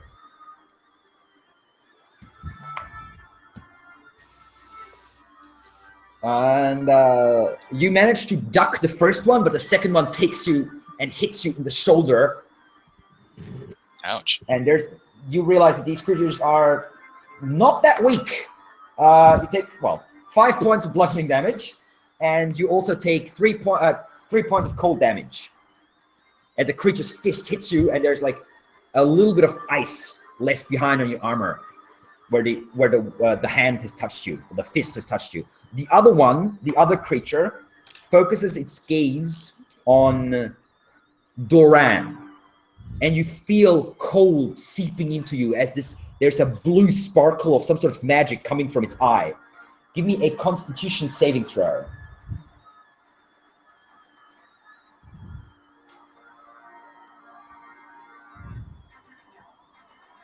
20, yeah. There's cold, but you have had worse. And you just shake it off, whatever it is. Does he have a freeze ray? And that was their turn. And Delran, it's your turn right now. Smack time, the one that tried to freeze me. Okay, you leap past the 3-armed one. So you can't sort of skirt around so you don't provoke an attack of opportunity. And tackle the one with the eye. Who's still standing at the entrance of the cave. The other one has exited, kind of come out, basically. Okay, so I'm gonna go. Actually, if he's right there, I'm gonna go up to the big one then. Okay, sure. If he's right next to me, so I'm gonna go for him. Yeah, he's not like next to you, but like 10 feet away, maybe. All right. It's an 18 and a 15. They both hit. All right. What's your weapon of choice? Great sword. All right, you whip out your great sword and slash it down across the ice, carving deep cuts into it. Roll me twice, damage twice. Oh, it's okay. Twice? Yeah, that was 2 hits. Oh, right. So it's gonna be 31 total. Plus 14? Yeah, I have a magic sword. It's 2. Oh, I'm so sorry. I did that wrong. That's my bad. It's gonna be plus 7. So minus 7 from that. That's my bad. So 2d6 plus what is your damage? Plus 4, because I have a magic sword going. So it will a be magic plus weapon 8 going. in total. Yeah, plus 8 in total. So minus 6. No. So that's still 25 points of damage. Right. Okay. Yeah, the creature shudders and chunks of ice are breaking loose of it. It's starting to look a little rough after this mighty attack, but it's still up and kicking. Okay. Pinky, it's up. We're up at the start again. Alrighty, am I still stuck in the ice, or am I free to move around now? No, you can move now. You just all fell into like a hole that was hidden by the snow, basically. Alrighty, and once again, I will try to. I will use my move to try and stealth again. Sure. So. Yep, that's good enough. You basically creep up the side of the hill, hiding behind a rock, one of the cave entrance rocks, sort of. Okay, and then once again, I will go and try and shoot him. Which one are you shooting? I'm going back for the 3-armed one. Yeah, sure. You would get sneak attack on him. You wouldn't get sneak attack on the other one. Again, your arrow just bounces off without leaving a trail, a trace. He looks at his bow and says, "What is wrong with you, you idiot?" A little helper. Is the casting one in 30 foot range? Yes, it is. I use my bonus action, grab my bottle of the strong alcohol and pour it on him. So you run up to him? Yes. Okay. I will. Now I use Mage Hand. Oh, you use Mage Hand. Even better. I can do that as a bonus action. Oh, yes. Yeah, that's right. It's an arcane trickster. So yeah, the bottle flies up in the air and flies over and just it's turned around over his head and the rum that you grabbed from the hut in the forest just Yes. pours all over the one with the eye, right? That's the one you're going for. Yes, the one that is not in melee. Yep. He's okay, and yeah, he Then, doesn't even notice. cast as an action prestidigitation and light him on fire. Can you do that with prestidigitation? Yes, I can light small campfires. Yeah, that's true. Yeah, it's true enough, and he's covered in alcohol, so you can light the Yes. alcohol on fire. Excellent. Yes. Okay, I'll say he will take 1d4 fire damage every turn because there's now fire burning on him. Basically, it's not like a massive flame because prestidigitation is just a cantrip, Yes. but still. So roll me a d4.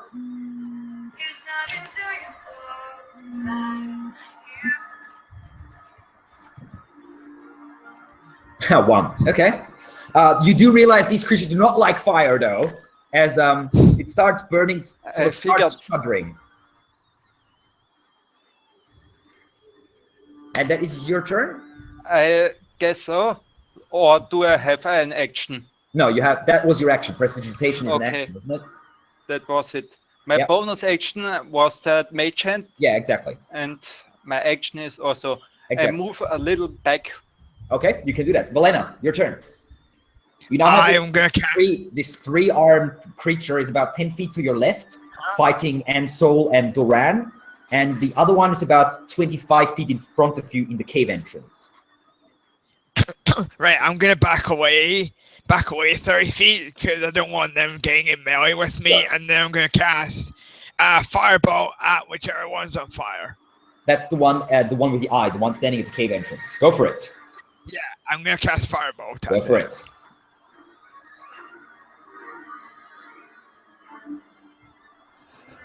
That's a hit. Oh yeah, 25. definitely. You mutter arcane incantations and unleash a firebolt, hitting it. Remind me, what's the damage for firebolt? I believe it's a D10. Let me check that real quick. Okay. Firebolt. Firebolt. Yeah, 1d10 fire damage. No, actually, you're 5th level, so it's 2d10 fire damage. One more effective than I thought it would be. 19. Oh shit! Shit. Okay, that's I mean, I had to make up for that one, right? yeah. Wow. Okay, so the creature is like starting to, as you hit it in the chest, you burn a hole through it. You melt a hole through it. The firebolt flies through it, and there's like a large hole in the creature's chest now. It just looks down and then looks back up, not showing any sign of pain, but it's clearly severely damaged by this attack. All right. And obviously, I said I was backing away 30 feet, so that's me. And so, I'm in melee with the big one, right? yeah, you are. Then I'd like to take my action to disengage. Okay, you leap Back up away backwards from him. out of its reach, sure. And then I'm going to use my bonus action to cast Spiritual Weapon. You can, is that concentration as well? No, it is not. I don't believe so. One second. Okay. I'll check. Because you already have Shield of Faith. Yes. Spiritual Weapon. No, it is not a concentration spell. Roll me a Constitution save, by the way, just to make sure to see if you still have your Shield of Faith on. No. 9 plus, yeah, it's still there. I'm assuming you have a +1 at least on Constitution saves. +2. Yeah, so yeah, you're fine. It's still there. So your armor class is 18 at the moment. Okay, but Spiritual Weapon is not a concentration Excellent. So spell. you can have both of them at the same time. Sure. So what kind of spiritual weapon do you summon? It is an axe. Okay, a large axe, Great big. glowing with this sort of grayish light, like it's made of smoke, appears in the air. Then the damage. What are you attacking? The big one. The one that I got out of melee with. Go for it. So it should be 2nd level. It's a spell attack, I believe. Yes. It's a straight up spell attack, basically. I gotta figure out where that is. Okay. Should be +6, I'm guessing, at this level Yes. you're at the moment. /R.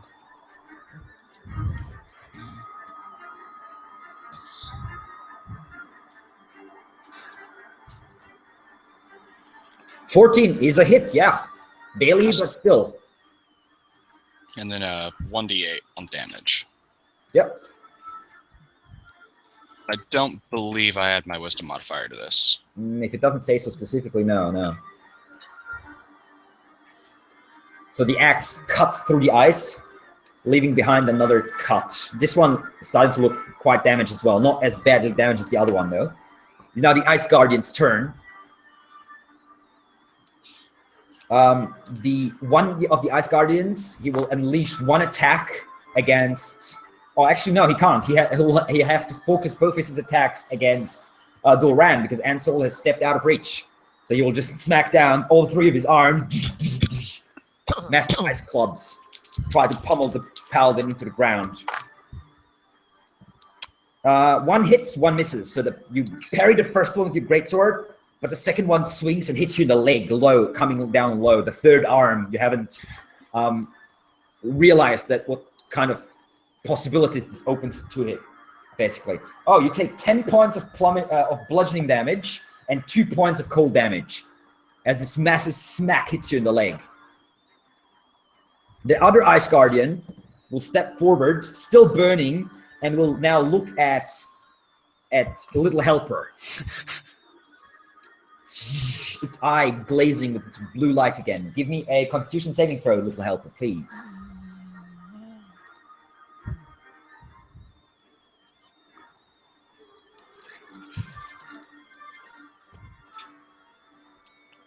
That is a success. God damn it. You shake off the magic as well. I'm too drunk. Yeah, you are exactly. The rum inside of you warms your blood. The cold is not strong enough to defeat it. All right, that was their turn. Doran. All right, Duran is going to hit hard with that Great Weapon Master coming out. All right, nice. See if we can actually hit, hopefully. Nope. Okay. No, you miss twice. Oh. The creature batters away your attacks with its arms. Okay. Pinky. Alrighty, Pinky's still up on the hill and hiding, and he's gonna hopefully hit the big, tall, ugly one again. Okay.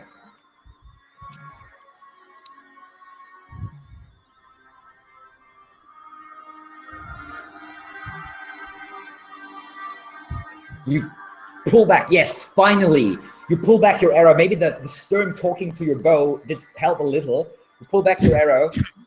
Yeah, and on the damage, +2 to the damage with the braces of archery. That's 11 plus your sneak attack because the big one is in melee range with Doran. So add another 3d6, is it? Yeah. Okay.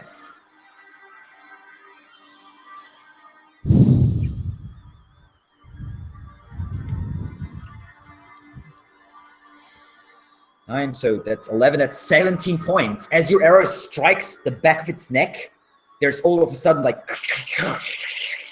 just cracks all over his form, and it just shatters into a million small pieces of ice that are just fall to Doran's feet onto the ground. Serves you right, you cold bastard. Little Helper, roll me a d4. I certainly will. Because the other one is still burning. Yes. A 4. And yeah, he looks... Burn. He's melting, basically. Can Large I chunks of his body are immediately? falling off. Is he in 25? Not at the moment, but you can move closer to get him into 25 feet. Yes, if I move, can I hit him? No, I shoot him with the rust crossbow. Okay, just aim and shoot.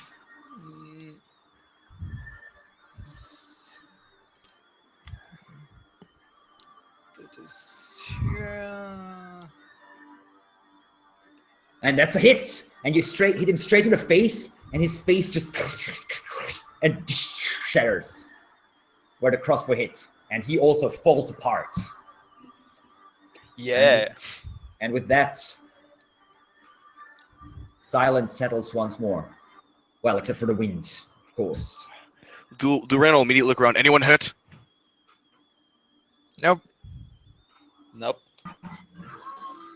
Yeah, Pinky jumps up out of his hiding spot and slides down the hill. And for once, everyone actually sees he's having a good time. As he's sliding down the hill, you hear him go, whee!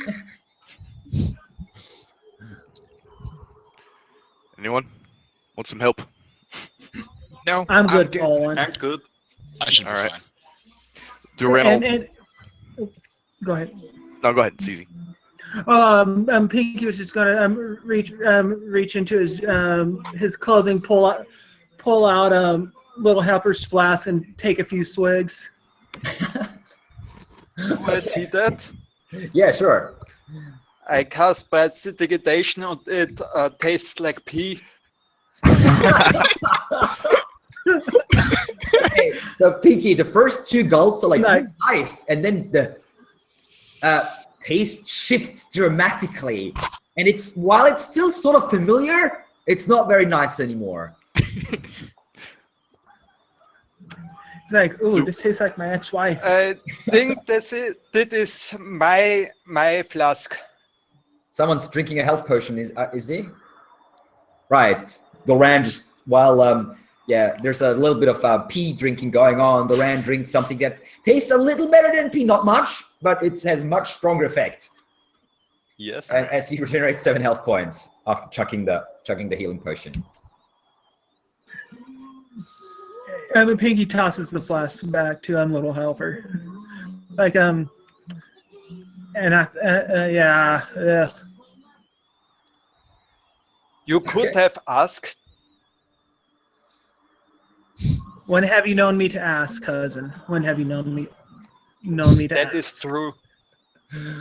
You're a very strange group of people. Okay, Doran is drinking another health potion. Sure, because why not? Just do it now. Yeah, he's just like throws the first one over the shoulder into the snow. It's like, still kind of feels a little stiff.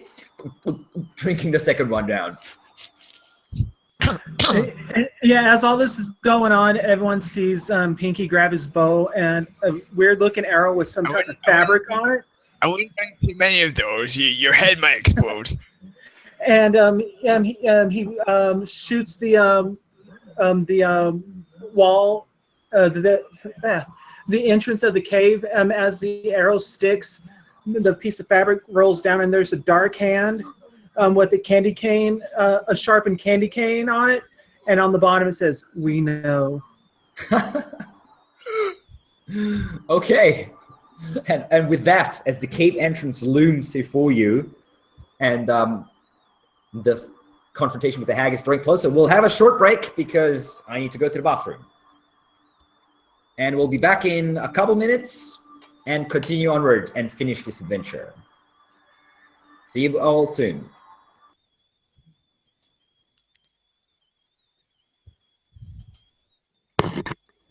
It's fairy fire in that fight.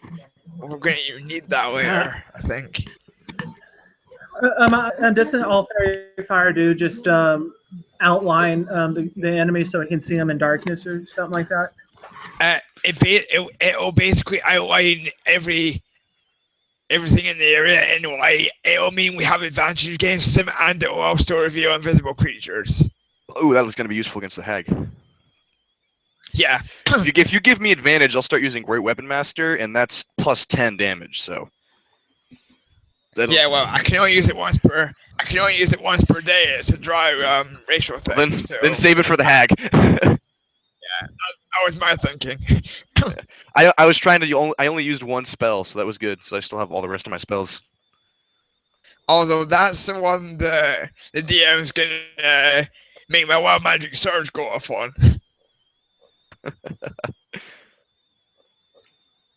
Because I used it earlier for the Arcana check, so he can make any of my spells just like fail and roll on the wild magic surge table instead. Nice. It's always fun. I hope he have did. nothing. Anyway, I'm gonna go to the toilet quickly. Be right back.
Okay, I'm ready whenever you guys are.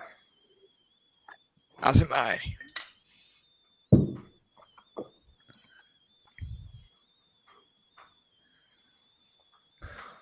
All right, Luke's back as well.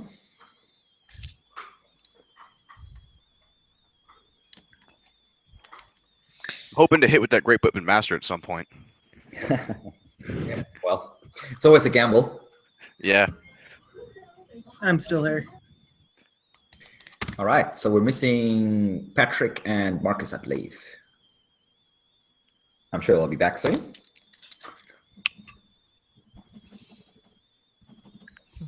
Yeah, that double damage from fire from 19 points to 38 points, that was nasty.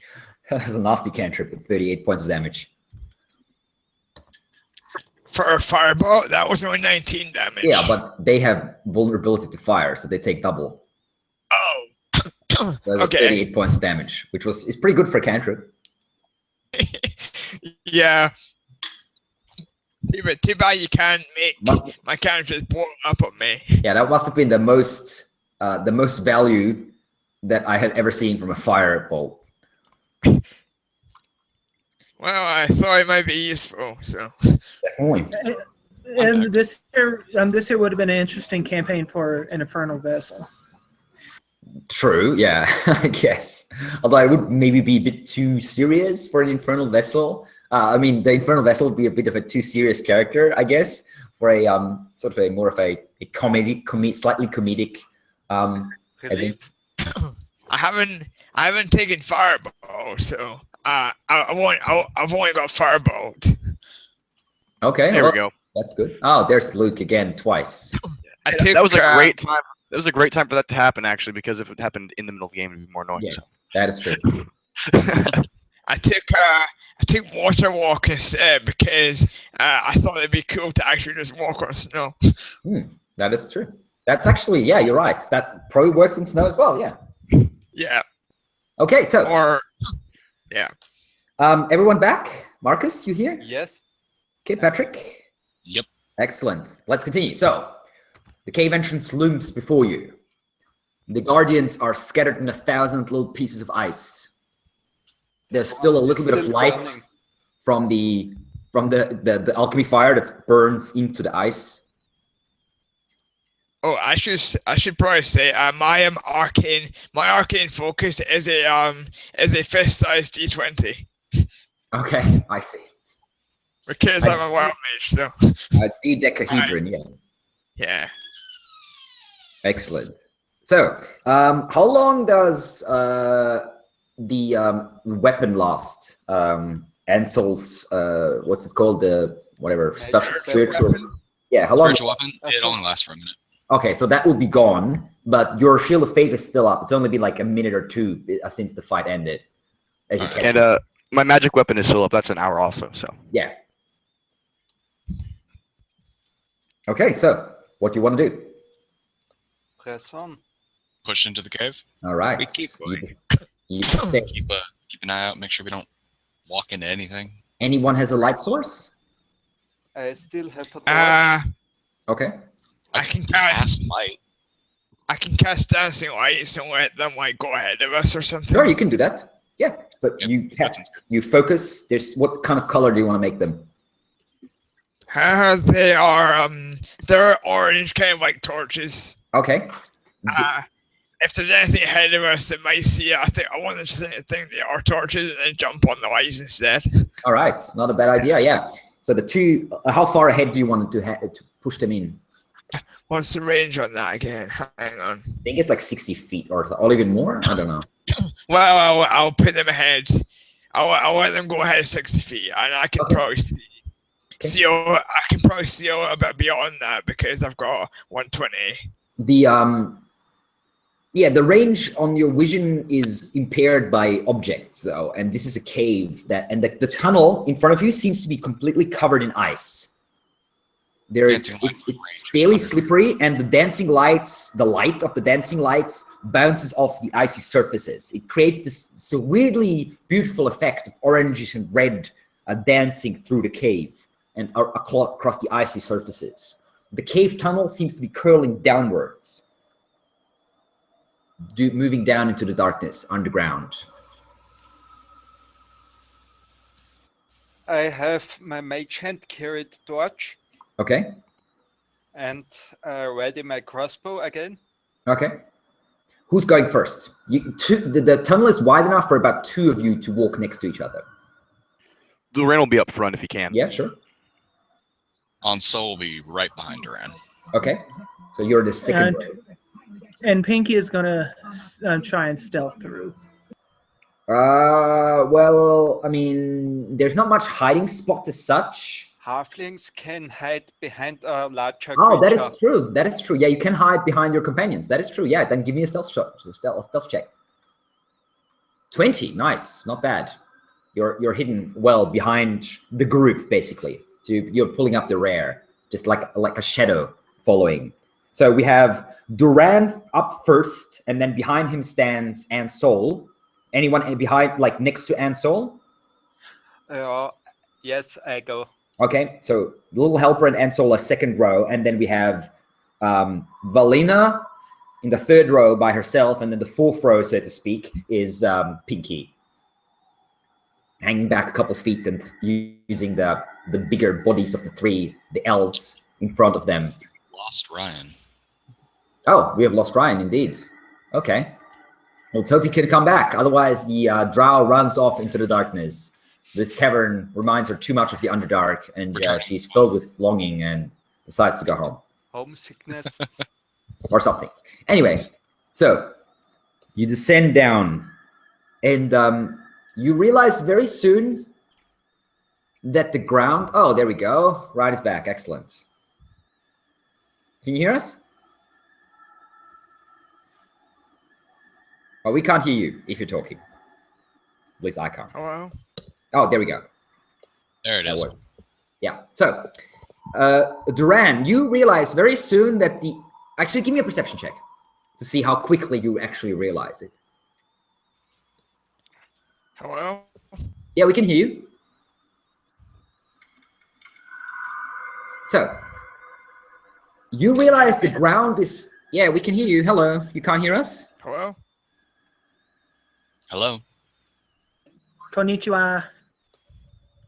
We can hear you. Anyway, so Duran, you realize the ground is getting extremely slippery up ahead. There's a thin layer of ice everywhere, and since the tunnel is going downwards, the chances are not that bad that someone might slip and just toboggan it down there, basically. Duran will call back, be careful of the ground. It's rather slippery. And he's probably struggling the most because he's got metal on and everything. So he's just like trying not to slide. Hello? Hi, can you hear me? Yeah. Oh yeah, sorry. I think our internet just dropped. Yeah, we could hear you all the time. You just couldn't hear us for some reason. But anyway, you didn't miss much. You're descending down the tunnel, and you have realized that the tunnel is very slippery. Okay. So you progress with care. Duran will actually use his dagger on it. Actually, no, sorry, his one of his hand axes, and as he's walking, kind of use it to like get purchase in the side. Sure. Is the walls ice too? Yes, there's ice everywhere. Yeah, so he's trying to just like get purchase as he's going. Give me acrobatics check. However, you have advantage because you're using your hand axe to help you. Okay. 17. Yeah, that's fine. You're good. It's a little slippery, but you carefully descend down. So next in row is Ansol, who's also giving me an acrobatics check because you're walking behind Doran. 17, yeah, you're fine as well. Your natural elven balance overcomes the ice. You're going a bit slower than usual, but other than that, you have no problem. Wonderful. Next up is, Little Helper is pretty much next to Ansol, so you're rolling as well, please. Yeah, you're low to the ground. Your center of gravity is very low, and you're slightly drunk, so everything's fine. Yes, You don't even realize that it's slippery. this looks like fun. Yeah. Okay, we have Valina up next. Acrobatics check, please. Did we lose him again? Yeah, he might. I think he's frozen. Unless he's staring at the screen with a lot of concentration. Okay. Really anyway. focusing on this acrobatics check. Yeah. Gathering the energy within him to not fall on his face. Yeah, exactly. So I'll just roll for him for now. And he has a natural 20, so he's fine. Oh, he's back. Cool. Yeah, I just rolled a natural 20 for you. Oh, Your cool. acrobatics check. So you're like just Thank you. prancing around easily. This is nothing. You've been in caverns underground most of your, parts of your life. Yeah, I've not been in the Underdark since I was a little girl, so. Yeah, but you remember what I it's mean, like walking I lived down. in a circus, though, right? So. Yeah, exactly. So you have a good sense of acrobatics. There's no problem with you at all. And then we have, last but not least, we have Pinky. You see the rest of the group descending, and you're like, oh, this can't be that hard. And you do not fall, although it's close. There's a few dangerous moments, but you manage to stay on your feet as well. As you all slowly descend and come into a small cave deep underground, completely covered with ice, and that small cave seems to be opening up in a gigantic cavern ahead of you. Okay. And you can hear weird sounds like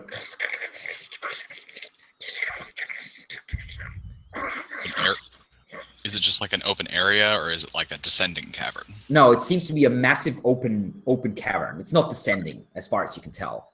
It's very cold though. Like this deep underground, it shouldn't be as cold as outside, but it might even be colder. Even though there's no wind, you can still hear the wind like coming down the tunnel a little bit, but it's colder than it should be, definitely in this cave. And everything's covered with ice, jagged rocks, stalactites and stalagmites covered in ice.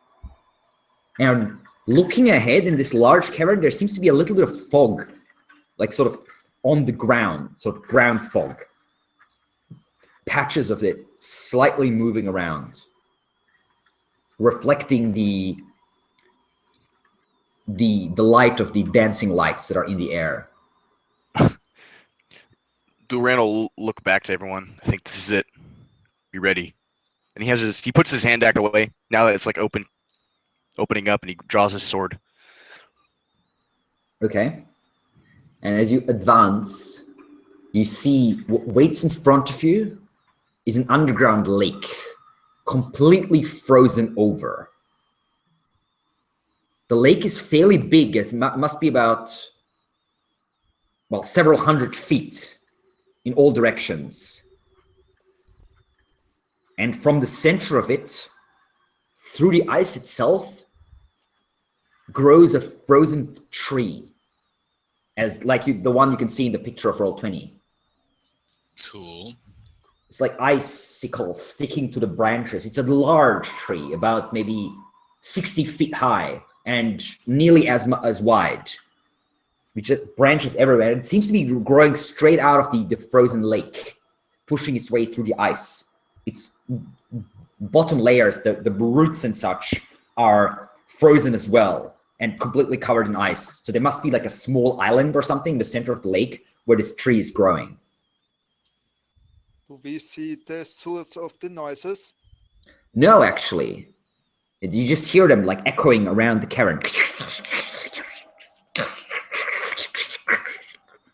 Did I cast dancing lights? Do I still have Yeah, them? it's still up there. The dancing lights are still there. They're showing you this frozen lake with the tree in the center. How high is this cavern? Can we see the ceiling? At least about 50 feet. So it's pretty high. Duran is once again going to use his divine sense. What Look kind for of the evils. presences does this detect again? A celestial fiend undead. No, Okay. nothing of that is in there.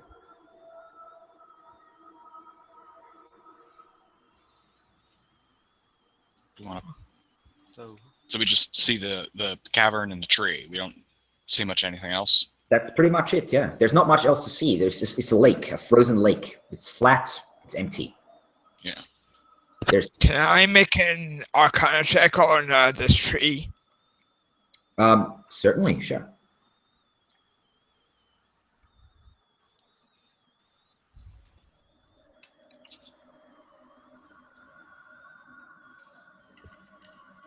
I've seen. Okay. The tree itself doesn't seem anything specific, nothing that you can recognize as such, but you have heard that certain supernatural creatures like hags that are very strongly magical in nature shift the area around them by their mere presence. It's like they form a connection to the area around it. Okay. And that sort of thing is called a lair So in general by the non so well educated people. So this must be the hags don't go to live in cold places. They kind of create the cold places around them, kind of thing. Yeah, sort of. They change the land around them. Some of the more powerful ones do anyway, like this one seems to do. I will investigate the ice, how thick it is. It seems quite thick, actually, as far as you can tell. You don't see water or anything underneath, even like holding the torch straight down on it. Yes. It's almost like it's solid all the way through. Seems like it, yeah. Or at least for A fair like distance. a couple feet. Duran will actually go with the sword and try to see how deep it goes anyways. So If he does hit any water. Not like crazy hard, but he's chipping at it just a little bit. Just yeah, to if kind you tip at it a little bit, nothing happens. It's just like this tick, tick, tick, tick sound as if you're hitting a wall. Okay. Start going onto the ice towards the tree. Okay. It's the only thing to do, I guess.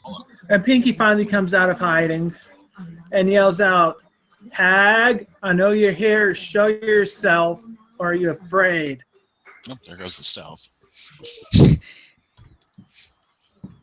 You dare enter Grandmother Grinja's domain! You dare slay Grandmother Grinja's guardians! You dare We had an bring invitation. fire into Grandmother Grinja's realm! Oh yeah. Sorry What about do you have to say for yourself, intruders? Grandmother Greenjaw seems to have stolen a valuable asset to the village. We just want Whitebeard back and we'll leave you alone. Whitebeard? Is that what you call him? A fitting name as any, I presume. No games. I will kill you if I have to. Just give us the old man and we will leave. One word of your description certainly fits the other, not so much. You servants of the new gods, always so sure in your minds. Like See- walking down a narrow corridor, unable to look to your left and to your right. You see Duran kind of smile. There's a reason they're called the new gods.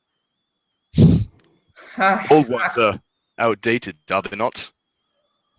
Chuckle, chuckle. What chuckle. would you know, young one?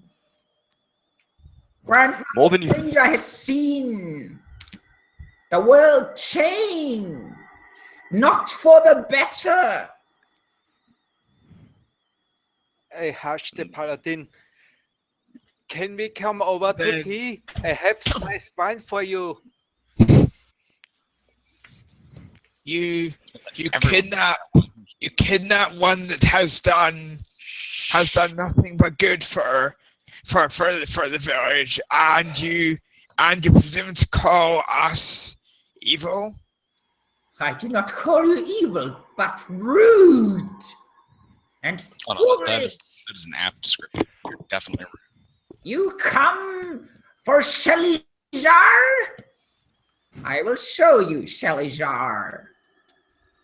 And then the ice starts cracking open next to the tree, and a large block of ice pops out. And you can see frozen within a humanoid form, dressed in red. Duran will pick up a quicker. He was walking towards the tree already, but he picks up kind of a quicker pace towards it, Okay. towards the man. You I'm have so seen stay about him. 100 foot back. You have seen him. Now return to your village. Tell them to stay away from Grandmother Grinja's business. Duran will try to pick up the block of ice. It's massive. No way you can pick it up. You can't even fit your arms around it. It's like about, I don't know, 4 or 5 cubic meters of ice. Unfreeze him and I will leave. And if I don't, Then we stay. And This tree looks like it would be good for burning. Nice firewood. You will stay either way. I miss a few statues in my decorative element. Oh God. I just pottery board. All right then. I give you one last chance. Take Grandmother Grinja's mercy when it is offered. I will not give you Selijar. He is mine. Is there a root that's like right next to me on the tree? Yeah, I just kick it and break it. nothing happens. You Okay. kick it, but it doesn't break. I was doing that like screw your tree kind of a thing. Yeah, I know, but the root itself is like this big. Oh like, wow. Like an old tree. This is Okay. the roots themselves are massive. You'd have to Can like we chop tell them where down the with your long voice great is coming from? We'll do that then. He'll just hit it with his greatsword. Oh, boy. Sorry, what was- someone said something? He'll hit it with his Yeah, sword. yeah. While you're doing that, what is the rest of the group doing? Oh, my- Can we we- tell where the voice? Not everyone at once, please. Let's start with a little helper. What are you doing? I have tried it, but the group has other interests. Pinky, what are you doing? Pinky's dipped one of his arrows into some oil that he had, and then he walks up to his cousin's torch, sets the arrow on fire, and goes to shoot the tree. All right, it's a tree. You hit it easily, and as the arrow hits the tree, the fire flickers and just disappears just before the arrow hits, and the arrow just ricochets off and breaks. And Soul, what are you doing? Can we tell where the voices are coming from, or is Perception it, like, check. the echo? Okay. It's not impossible. It is echoey, but it's not like an omnipresent voice that's coming from all directions. You might be able to locate it. No, you're not. You're not sure. It's not. It's coming from somewhere close by, clearly, but it's distorted by the echoing sounds, so you can't quite make it out. Duran will try Helena? to do the same. I'm basically kind of on guard, looking all around just in case someone's gonna like jump out at us. So All right. I'm gonna make a perception check as well to see if I can work out where she is. Go for it. I got 9, so no. No idea. No one wishes to use Grandmother Grinder's mercy? Well then, so be it. Your lives are short anyway. Snuffing them out is not much of a loss. And as that voice fades into silence, you hear a and from the stalactites up above comes shooting out a gray figure, clutching some sort of twisted piece of gray wood that seems to be floating in the air. And you see this long, stringy hair falling to a nearly white face, large lips, parted open, and you see sharp teeth underneath, a tongue sort of blackish blue hanging out of the mouth. And the hag itself is dressed in these bluish black robes that seem halfway frozen over and has these long clawed fingers that it's clutching which is clutching this this piece of wood. As it descends on you, it will open its lips wide and just say, point down, and there's a burst of energy coming out of her fingers. Except for, actually no, all of you need to give me a dexterity saving throw as you're caught in this spell. As it's a hail of rock-hard ice splinters. God damn. Just explode out of the air, raining down upon you. Okay, let's see. We have Little Helper is a success. Doran is a success. And Soul is a fail. Pinky is a success. And Valina is, I believe, also a success with a 16. Yeah, that is all a success. However, let's see.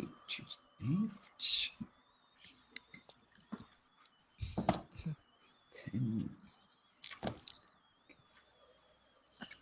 Okay, so 10 points of bludgeoning damage and 9 points of cold damage to and Soul.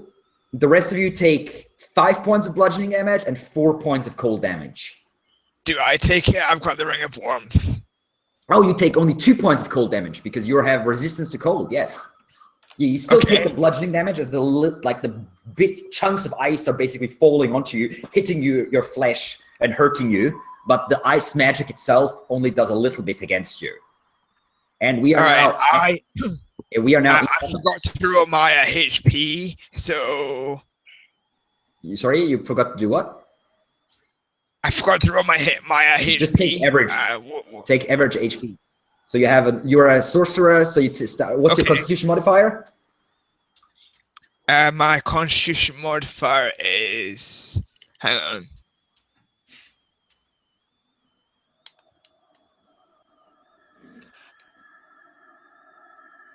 Is 0. Oh shit! Okay, so you have 22 hit points. Okay, cool. Okay. So I took how much there? You took 5, 6, 7 points. 5 bludgeoning and 2 cold. Okay. Okay. And with that, combat has started. Grandmother Gringer is up first. Pinky, you're right behind her now. What do you wish to do? All right, first thing I'm going to do, as usual, I am going to stealth all the way. Where do you stealth? It's a frozen lake. Behind one of the stalagmites. There is no stalagmites. It is a frozen lake. It's Oh. The stalagmites. Okay, then. There's stalactites that are hanging from the ceiling, but that's 45 feet or so above your head. Yeah. Forget it. He's just gonna try and shoot her. Sure, go for it. You shrug off the ice and take a shot with your bow. Hits, and the bow hits and strikes her in the arm, and she shouts out. That was a nice hit.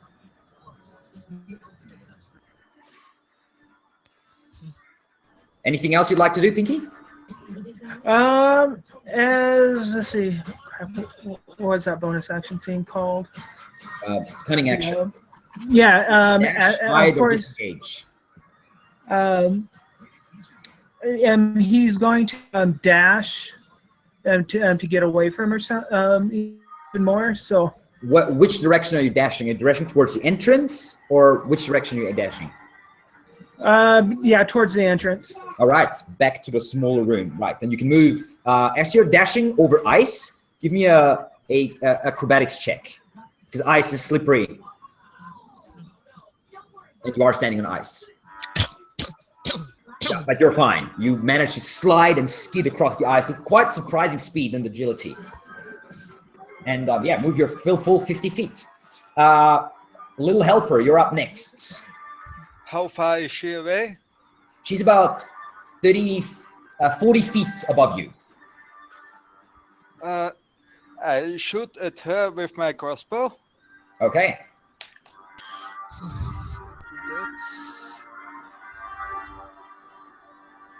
You aim, you follow her flight, and take a shot. Oh wow, nice. A hit. It's not as deadly a hit as your cousins, but still. Then I try to hide behind the paladin. Okay, give me a stealth check as you're trying to hide behind the paladin.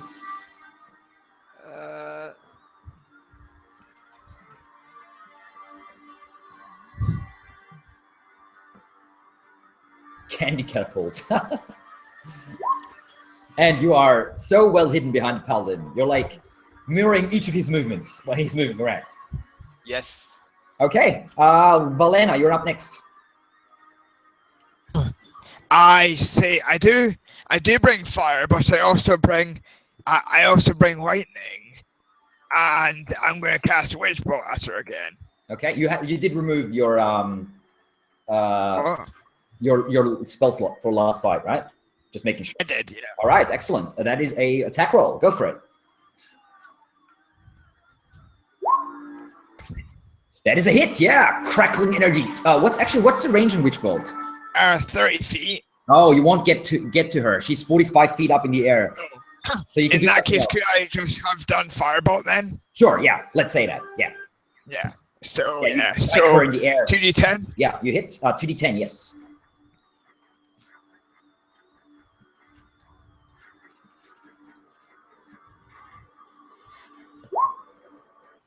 Not quite as good as last time, but still, she shakes off. She also seems to be as affected as her constructs. No. I mean, she doesn't like it, but she doesn't seem to be as badly injured by it. It strikes her in the face, and it's just like this, throwing her back a little, but she's still clutching to the staff that she's holding, and shakes the fire off. All right, that's me. All right, now the hag screams out, "Ah!" This shout pierces your ears. You shake your heads, and you feel a crack. You feel it first, and then you hear it. Underneath your feet starts to break. So this will hit everyone except for Pinky, because he ran off. So all of you have to give me dexterity saving throws. Okay. And so leaps out of the way, jumping over the crack. Duran as well. Wow, little helper as well. You don't give a shit about the crack. Now Valena is the only one left. But Valena not.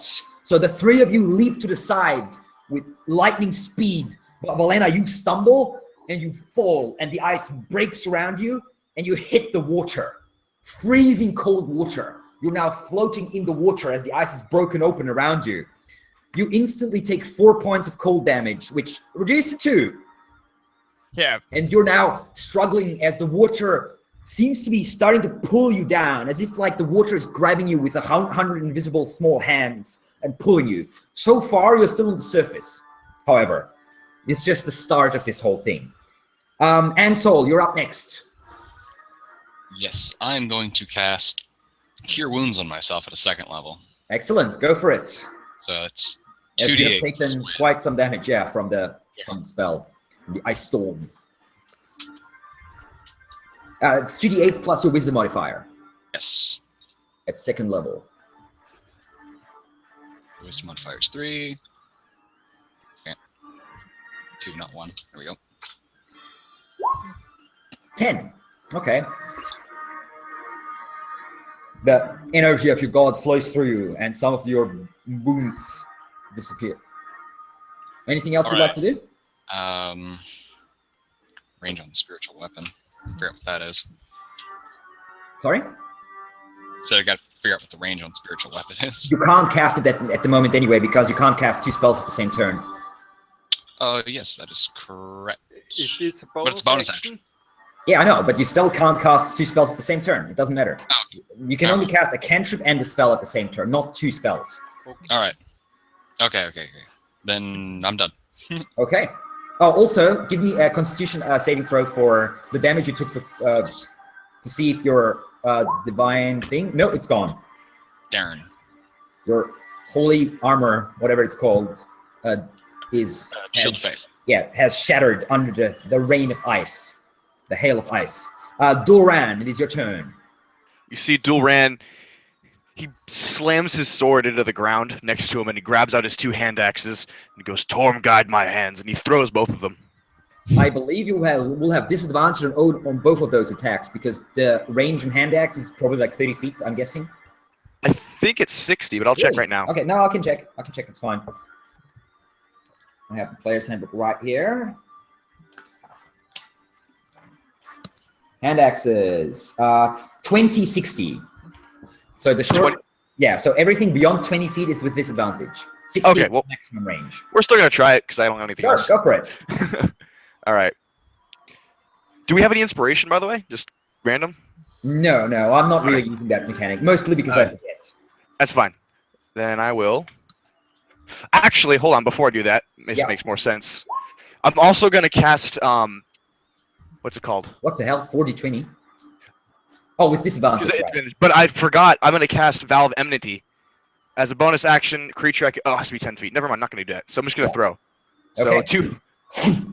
They both, and then just without reaching her, like just the throw is not strong enough to get up to her, and the axes just disappear in the darkness of the cavern, landing somewhere beyond you on the ice. You hear them impacting in the distance. Okay. Then, yeah, one more thing. I'm going to try Abjure Enemy. Actually, no, I'm going to save it. Never mind. We're going to just hold for now. Okay, you can hear now weird sounds, and those foggy little clouds that you have seen open up and reveal 4 small humanoid creatures with weird goblin-like faces, long spiky noses, horns or ears, and like little wings, claws. They're made of ice, these creatures, 4 of them, like 4 little ice gargoyle things, and they are coming towards you on all 4s, their wings of ice flapping as they are stalking across the icy lake towards you. They will not reach you. One of them runs after Pinky. The other 3 are approaching the group. One of them seems to be intent to attack the little helper, and he will reach you. He just can't attack. Oh, actually, no, you're stealthed, so he can't. So which means that one of them is attacking Ansol, one of them is attacking Duran, and one of them is going for Valena, who's floating in the water. But they dash towards you, basically, and get to you. They're in melee range, but they cannot attack this turn. They're just like getting ready with their little tiny fangs and sharp ice claws to slash you open. But not this turn. That is their turn.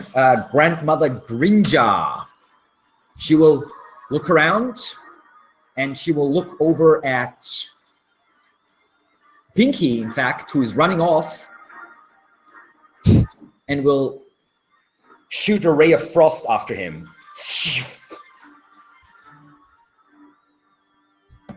And the ray of frost will miss as Pinky leaps to the side, and the ray of frost misses him, hits the ice, and the ice, actually, there's a second layer of ice, basically, freezing onto the first one.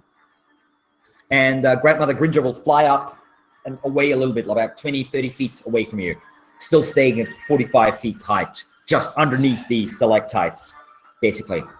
Pinky, your turn. One of the ice creatures is coming your way, hasn't quite reached you yet. It's about maybe 10, 15 feet behind you. Alrighty, Pinky immediately stops, turns around, and he's going to shoot this little creature. Okay, you look around and point blank, nearly point blank, you unleash an arrow towards it.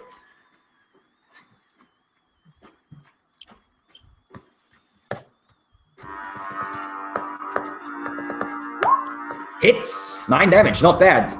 You hit the creature straight in the chest and several cracks appear. And it stumbles for a bit, but it's still standing. Anything else you'd like to do? Nope, that'll be it. Okay. Little helper. Still hiding behind the How far paladin. is the beast that attacked Iso is going for Pinky? It would be about 40 feet away from you. Then I will shoot him. Okay. You aim at it. 80 feet is the first Yeah, increment. it's not disadvantage, it's fine. I have advantage because I'm hidden. Yeah, sure. Why not? It hasn't seen you, so yeah, you will get advantage on this one.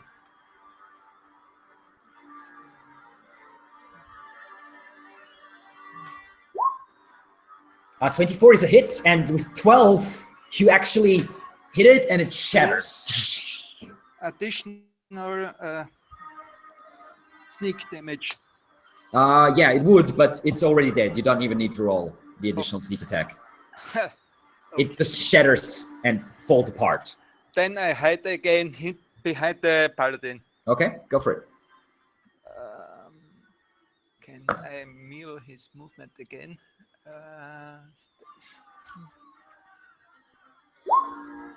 This time you're not hidden. Valena, you're in the water. I would like to cast Misty Step to get Nice. All right. to So get you out of the water. disappear, leaving the water behind, Yep. and reappear where? Like just kind of away from the away from the water, away from the creatures if I can. Away from the. So which direction? Away So from the wee basically, there's the trees in the center of the lake. You approach from the south.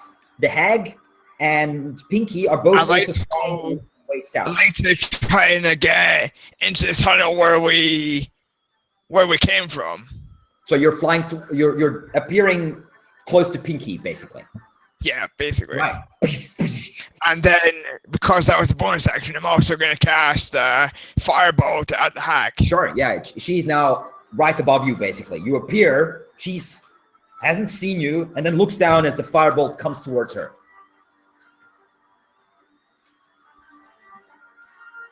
Oh, And I also, will because you ca- cast Misty Step and you used your Tides of Chaos before, this will trigger a roll.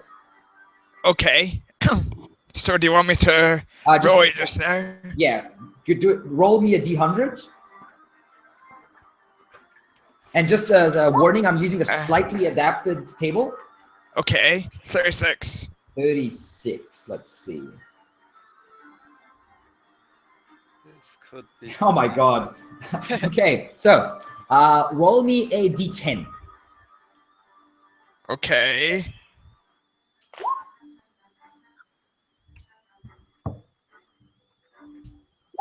Five. Fine. Okay, so Ansol, you all of a sudden feel magic flowing through you as a burst of random energy shoots out from Valina and hits you in the side, and you realize that you're floating a few inches above ground, Wonderful. and you are now able to fly. I'm also gonna cast Firebolt at the hag. Sure, go for it. 16. Misses. The hag dodges out of the way of the firebolt. It flies past her. You just... And I'm going to use my move till I move a little bit further away from her. All right. Now, the hag turns towards you and just shoots a wave of power into the ceiling, and the ceiling starts shaking, and basically pieces of the ice that are hung to the ceiling fall down like large darts made of ice, raining down upon Pinky and Valina. You both, let's see, you both actually dodge out of the way. Cool. The shards of ice rain down on you, but you see them coming, and you leap to the side, both of you, and the shards just hit the ground around you, not hurting you. The hag snarls, frustrated. And Sol, it is your turn. You are now a flying speed of 60 feet. Wonderful. I'm in melee range with one of those weird gremlin things, right? One of the little ice gremlin things is right next to you. Okay. So if I wanted to put away my longbow and pull out my short sword, that would be... That's fine. That you can do that. All right. I'm going to do that, and I'm going to attack it with my short sword. Okay, you fling your longbow over your shoulder and swipe it out. Yep. That's a hit. Wonderful. At 8 points, not bad. And Cut off one of its horns, and it sort of shakes its head. And then what I was going to do last turn, I'm going to summon a spiritual weapon, 2nd level. Yeah, that you can do. That's a bonus action, yes. Yes. Right. I remember what it is. I think it's a D8. You can also use it to attack the creature. Yes. Or one of the other 2 creatures as well, technically. No, I'm going to have it attack the one that's right in front of me. Sure, go for it. The axe appears again, the smoke axe, cutting down. It's a D8 plus whiz. Well, first you need to hit. Yeah. Oh, yeah. Yes.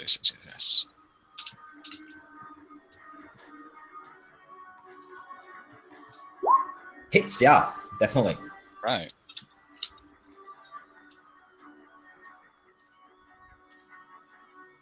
As the axe comes down, the creature doesn't even realize that there's danger there until the axe cuts through it, and a few bits and pieces of ice fall off. The creature's now looking pretty rough, but still holding itself together. Dolran. Oh, sorry, do you want to move, Ansel? No, You're good? Okay. Yep. Doran. All right. So Duran is going to point at the hag and cast command. To me, heathen! Nice. What's the DC? range on that? That is... Oh, I didn't look at that. Hold on, let me check it. It is 60 feet. 60 Yeah, feet. 60 feet is good enough. Just Okay. good enough. Okay, so DC 14, I think it's charisma or wisdom. I can't remember. Sorry. That is a fail. It Oh, doesn't matter. It's a natural 6, so that's a fail for sure. Okay, so she comes to me as the quickest way she can. Yeah, that is in her next turn, though, right? No, I think it's immediately. Is it? Let me see. You speak a word of command, creatures within. Oh, on its next turn, you're right. Yeah. You're right. So the hag's head swivels around, and its eyes focus on you. And when I was casting the spell, I was speaking celestial at it. Right. To me. It blinks a few times and it seems confused, but then starts slowly flying in your direction. Is there an action, I believe? That was an action. Yep. Yeah. Anything else And you'd then like to do? I'm gonna save. I wish I could save a bonus action, but next turn when it gets to me, I'm gonna cast another spell. So that's it. Well, and you can draw your greatsword again if you wish, because you haven't. Of course. Don't have it I in your hand. pull it out of the ground. I put it in the ground. I just kind of pick it up. Yep, you grab it. The ice creatures now, the heavily injured one strikes at Ansel with its claws. Missed, however. Ansel, you easily just dodge out of the way. The claws swift through the air. The one that's standing next to Duran will open its mouth wide, and it will target both Duran and Pinky. A little helper who's basically standing right behind him. And there will be a cloud of frost coming out of its mouth, striking both of you. Dexterity saving throws, please. That's a success. Wow, those saving throws are pretty good today. I have luck today. You take 2 points of cold damage, little helper. Yes. And I think Luke might have frozen again. I'm not sure. We'll see. Anyway, the last one, the one that was attacking Valina, but Valina disappeared, so you can't attack her anymore, will turn around, will spot little helper as well, and will run at you. Just and then swipe at you with a claw. And miss. You jump to the side, shoot the claw, it misses your face by about a foot or so.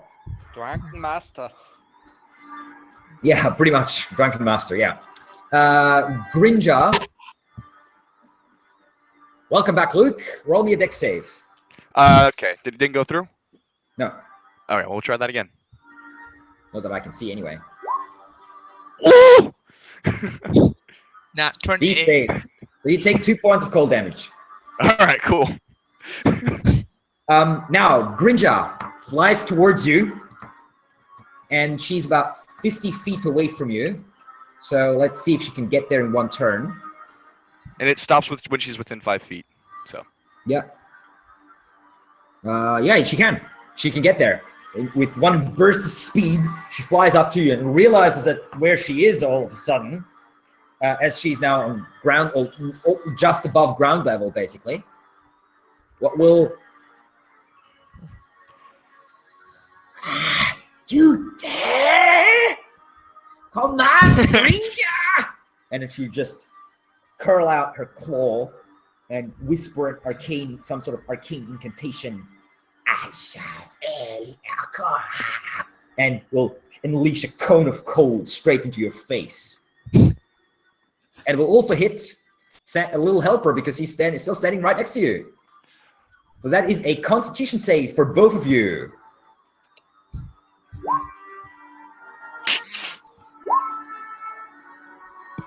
Are you kidding me? You both succeed. What the hell is going on today? Okay, well, anyway, you still take a little bit of damage. Let's see how much.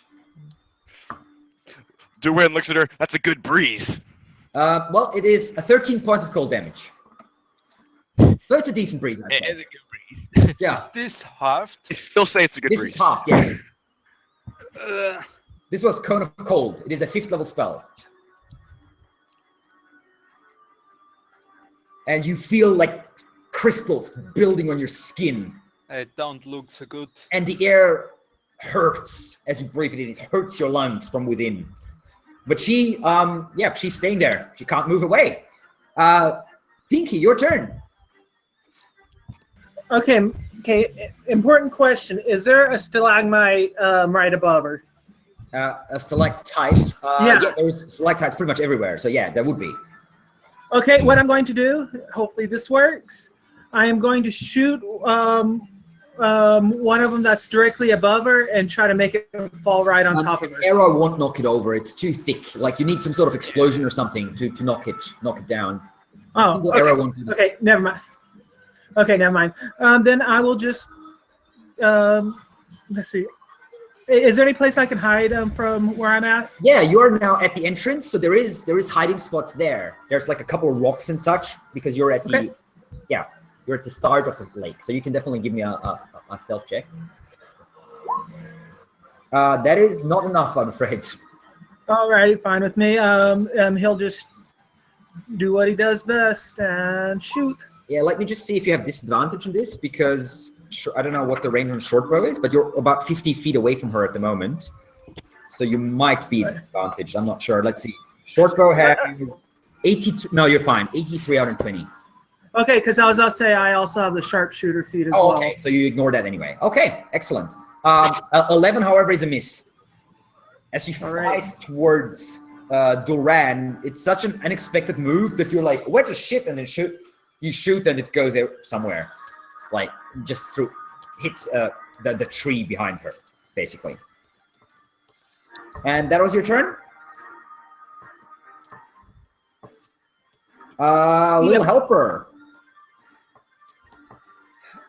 Is there a creature in melee with another one of us? Yes, there is 2 creatures, and actually 3 creatures surrounding you and Doran. There is 2 of the little ice creatures, and there is a Grandmother Gringer herself floating sort of maybe about, I don't know, 5 feet or so, or maybe 6 feet above the ground on her little, like this weird gnarled stick that she has. Can I use my crossbow? Or You would, but you would have disadvantage on it. Pardon? You would have disadvantage because you need melee range. Then I draw my pointy candy cane. Okay, go for it. And step at the next one. Which one do you attack? Are you attacking one of the ice creatures, or are you attacking her? No, the ice creature. Okay, they're both unhurt so far, so it doesn't really matter which one you attack. Actually, it does. Are you attacking the one that just breathed on you, or the other one? That one that attacked us. Okay, go for it. And you will get sneak attack if you hit, because Doran is standing right next to the creature as well. That is very much a hit, yes. So 5 damage plus 3d6.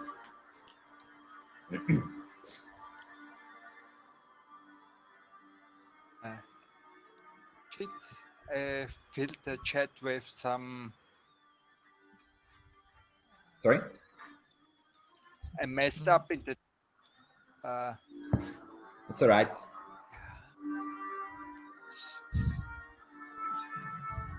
Okay, roll me 3d6. 13, 18 points of damage. Yeah, your sharp candy cane goes into the creature's eye, and there's cracks that all across its face. It stumbles back, but it's still standing. Just barely. That is. Anything else? Okay, now I disengage and move away from the paladin. Okay, sure. Which direction you want to move? You can move around the tree or back towards the entrance or something like that. Back towards the entrance. All right, so you're moving towards where Pinky is, basically. Yes. Excellent. And actually, Valina as well. And Valina, speaking of Valina, it's Valina's turn now. All right. I move back towards the hag and cast fairy fire on the hag. What's the range in fairy fire? You can get within 20 feet of her, not closer, unless you dash. Fairy fire is 60 feet, so... Okay. Yeah. However, so you could hit her and 2 of the ice creatures. However, you would also hit Doran. Do you mind? No. Yeah, I do it. All right. And what kind of save is that? It's a dexterity save. All right. Let's see. I'll do the 2 ice creatures first. Yeah, 25 cube. Yeah, you did. It'll also make any object in the area glow as well. It'll be green light because I like the color green. Okay. So the heavily injured fails. The other one succeeds. And the hag succeeds as well. Damn it. I need to do a dex save? Yes. Okay. Another crit. Come on, baby.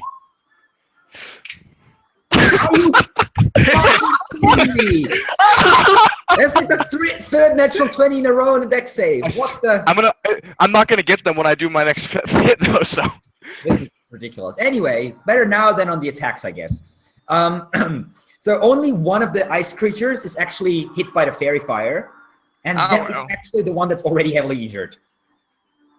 Yeah, I can only do that once per day, so. Well, it was a valiant try, yeah. Now, lair actions. The hag will once again use her energy to tear open the ice underneath Doran. Eventually, he will fail a dexterity saving throw, I'm pretty sure. Do it. There we go. You are not quick enough. You're like focused on the attack, and dodging the fairy fire, and realize that the ice is breaking under your feet too late, and you sink. And you take 2 points of cold damage instantly and are now underwater. Well, not underwater, but in the water.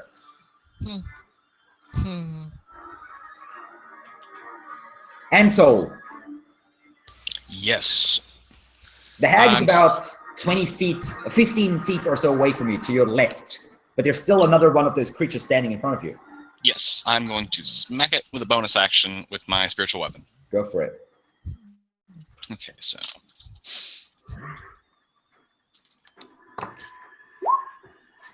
Misses. Alright, then I'm going to use my action with my short sword. Hopefully this hits. It leaps to the side, the smoke. God damn. And it, as you swing for it, it actually catches your blade with its claws and just like pushes it off. Not willing to just be destroyed quite yet. Duran, you're in the water. It is freezing cold. Can I use my awesome arms to pull myself up? You can try. Give me an athletics check with disadvantage. Oh, man. As you can feel that the water is pulling on you with an icy grip. That's a 16. That is enough, however. You Okay. managed to pull yourself out of the water. All right, and then that's my full action, right? That That's is my your main action. Yes. All right, then I'm going to use my bonus action to cast Vow of Enmity. Now you can. on You're the standing witch. right next to the hag, yeah. Yeah, so I just point at her and go, and I speak in Celestial again, you will die. And again, my blade comes back out now. All right. That was your turn. The creatures. Two of them are one of them is attacking Duran. The other one, the uninjured one, is running after Little Helper. However, that provokes an attack of opportunity from Duran, who has just climbed out that the creature runs past you. Awesome.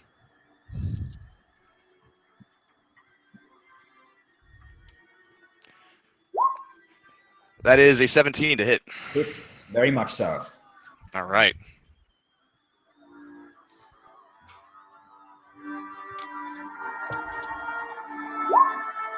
Oh, I get to reroll the 2. Hang on. You can, yeah. So that's 10 points plus a 1d6.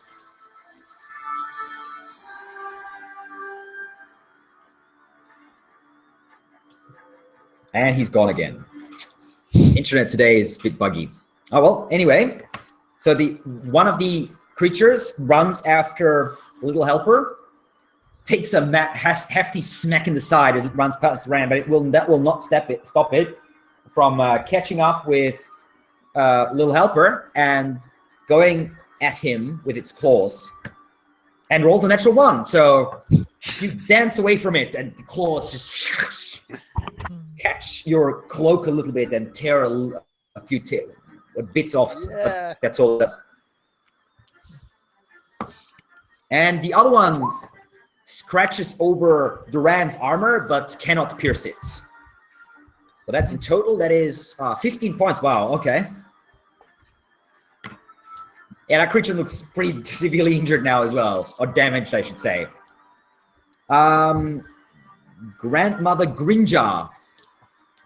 She will look at Duran and say, all right, if magic doesn't work, and just slice over your face with her claws. And that is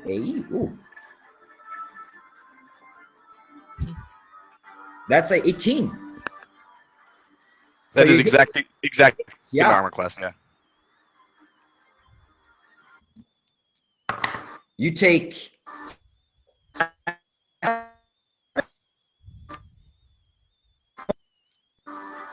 You said 7? I'm sorry, I cut out there for a second.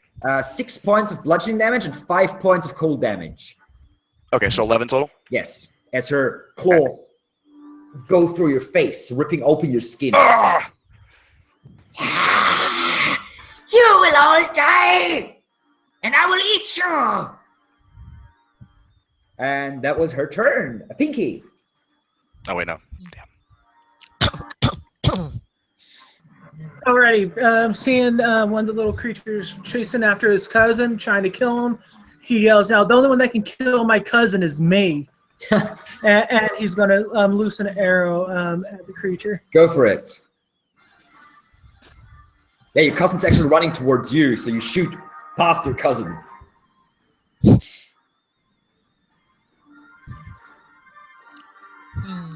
Oh, yeah. So, little helper, you see the arrow fly towards you, like, oh, shit! And it flies past you, hitting the creature behind you in the face and just shattering its head Nice with one. 12 points of damage. Nice one. Yeah, that creature's down as well. Okay. Anything else you'd like to do, Pinky? I am going to try and stealth and Certainly. all that fun stuff. Yep. And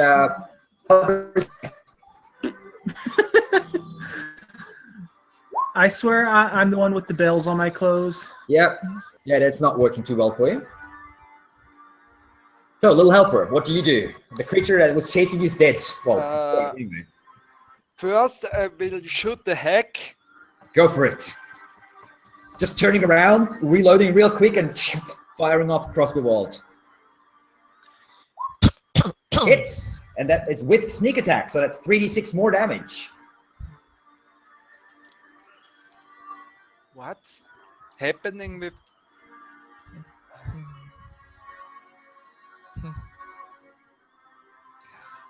And we have Valina next.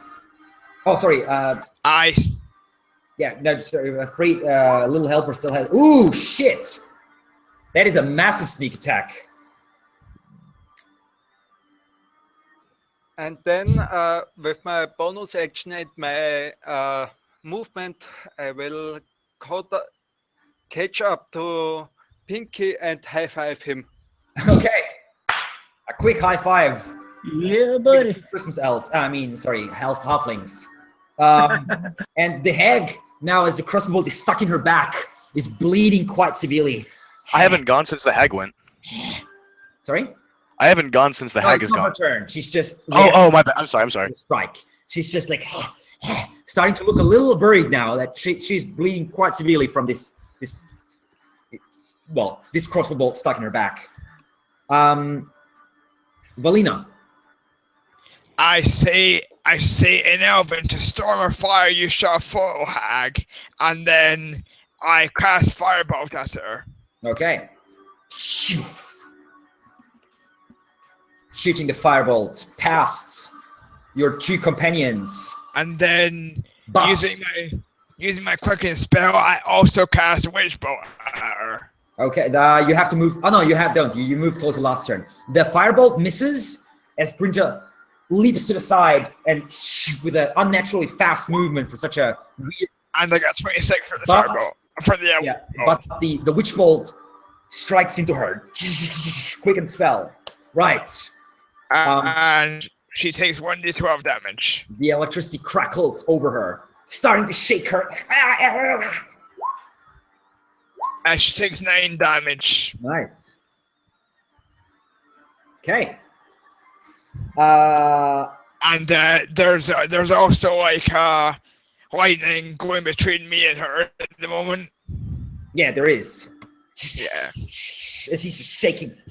Now looking all around her in panic. She will shout once more. Ah! And once more, jagged ice will break from the ceiling, striking into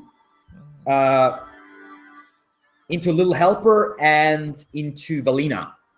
Or trying to, anyway. So Dex? No, she has to roll an attack roll. Little Helper is missed, however, Valina is hit by the attack. Okay. You take 6 points of bludgeoning damage and 2 points of cold damage. So which I ignore. So 1 point of cold damage. Okay. So 6 points of bludgeoning. Yeah. Are you still standing? 1 point of cold. I am. Okay. Give me a concentration check, a constitution saving throw real quick. See if you can uphold the witch bolt. A constitution save? Yeah, it's a constitution saving throw, basically. Which is, I believe, just +0 for you. Yeah. So it's, pretty much a 50% chance. You just barely make it, yes. The shards hit you on the shoulders and the head, but you uphold your concentration. Teeth grit, the lightning still crackling between you and the hag. And so, your turn. Yes, bonus action. Spiritual weapon, again. Seeing Yeah, trying to get rid of the ice gremlin thing, finally.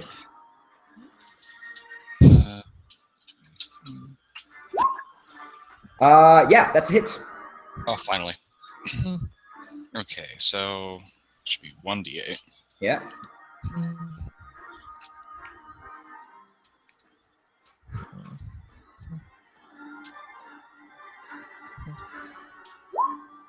Oh yeah, the spiritual weapon just cleaves it in half. Wonderful. I'm going to switch back to my longbow now. Okay. Use my action, and I'm going to peg the hag. Sure. She's only about 10, 15 feet away from you, so you can easily take a shot.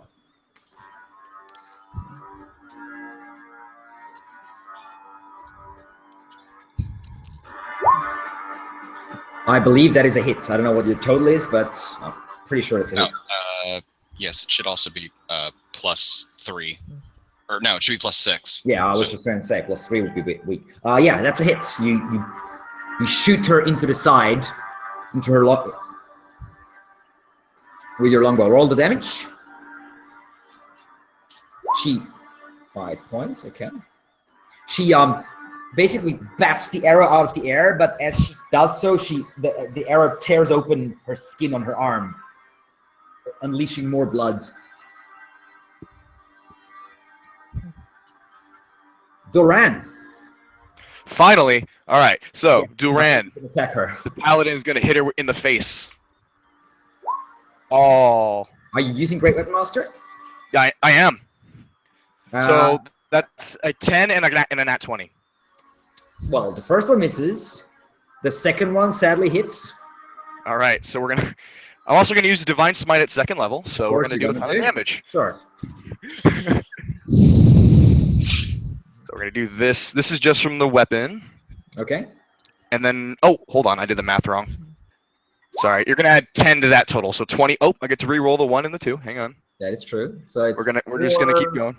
5, 6, I have to 7. say, I've got It's gonna be- 6 there. I've got it's gonna be 6 a- hit points left, guys. So hopefully we kill her this turn. It's gonna be a total of +14 just from the stat alone, because I have +10 from Great Weapon Master. Yeah, so 14. +3 +4, so 14 + 7, is 18, 21. Keep going. and then same thing. Okay, so that's 24. So yeah, so 14, 5. Yep. 24, and then I'm going to do Divine Smite at 2nd level. Okay. So it's going to be 3d8s. Yeah. All right. Oh my gosh. 10 radiant damage. All right. She's looking rough. You cut into her with an explosion of light, cutting over her chest, and there's like a deep cut, half burned and blackened, and there's like light crackling around the edges of the wound. She just Duran's got a big smile on his face. My turn. Yeah, She's and not there's looking still lightning crackling off her as well. Because I've got the wishbone. There certainly is, yeah. That was Duran's turn. The last remaining creature still trying to sort of scratch Duran, make him hurt, and finally hits him actually with a 19. So you take 3 points of slashing damage and 3 points of cold damage. Oh, he's gone again.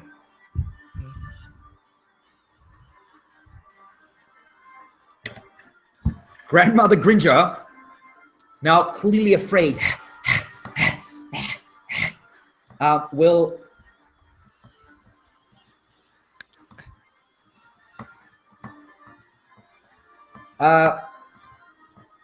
Duran has taken 6 points of damage while you were absent from the small creature that struck you in the leg. 2, 3 slashing and 3 cold. You're still standing, I'm presuming? Oh yeah, baby. Okay. Grandmother Gringer is now extremely afraid. You can see it in her face. She's just like, yeah. She tries to fly off, basically, provoking an attack of opportunity from Duran. Let's see if I can kill her, boys. Yep.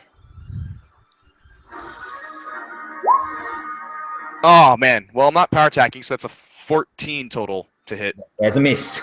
Oh man. All right. Strikes, but she and darts off and then flies around on her stick. So she has so she has Ansel, Duran, and Valina all sort of before her, and then she will. Is she still within range of my witch bow? She is, yeah. And then she will unleash okay. another cone of cold against all of you. Is this a dex save? That is con. dex save, con save. All right. Ouch. You said it's con? It's a 14 for me. Yes. 14 is just barely a success, yeah. I got a 9. Okay. 6. Hang on, plus proficiency, so 12. Oh shit.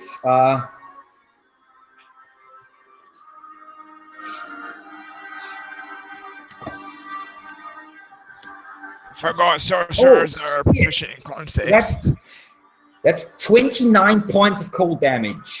I am down. 32 points of cold damage. And soul is down.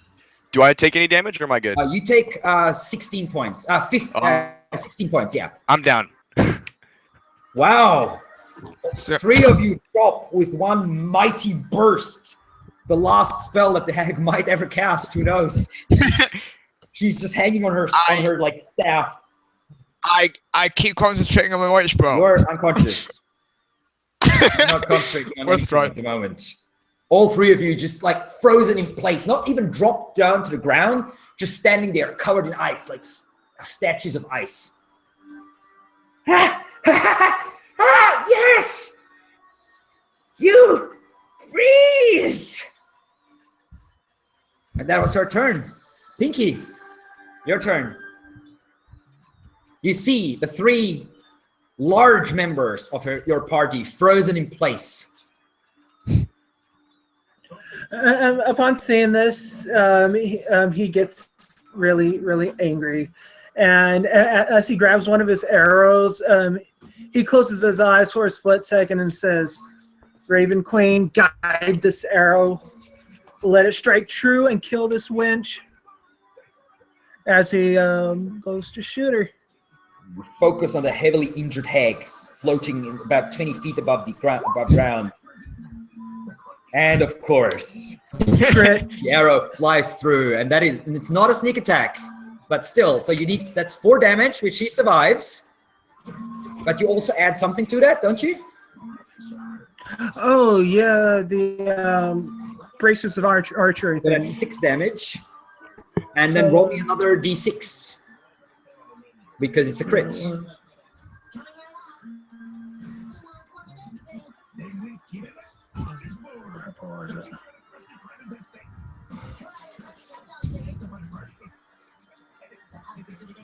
Okay, yeah. From the bracers, it's +2 bonus to the damage. Yep. So and now a d6.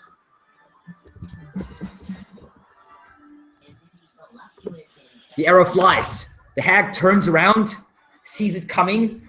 Her grin dies down on her face. And how do you want to kill her? As the arrow flies through, just for a split second, what seems to be like a shadow of a raven just appears behind the arrow.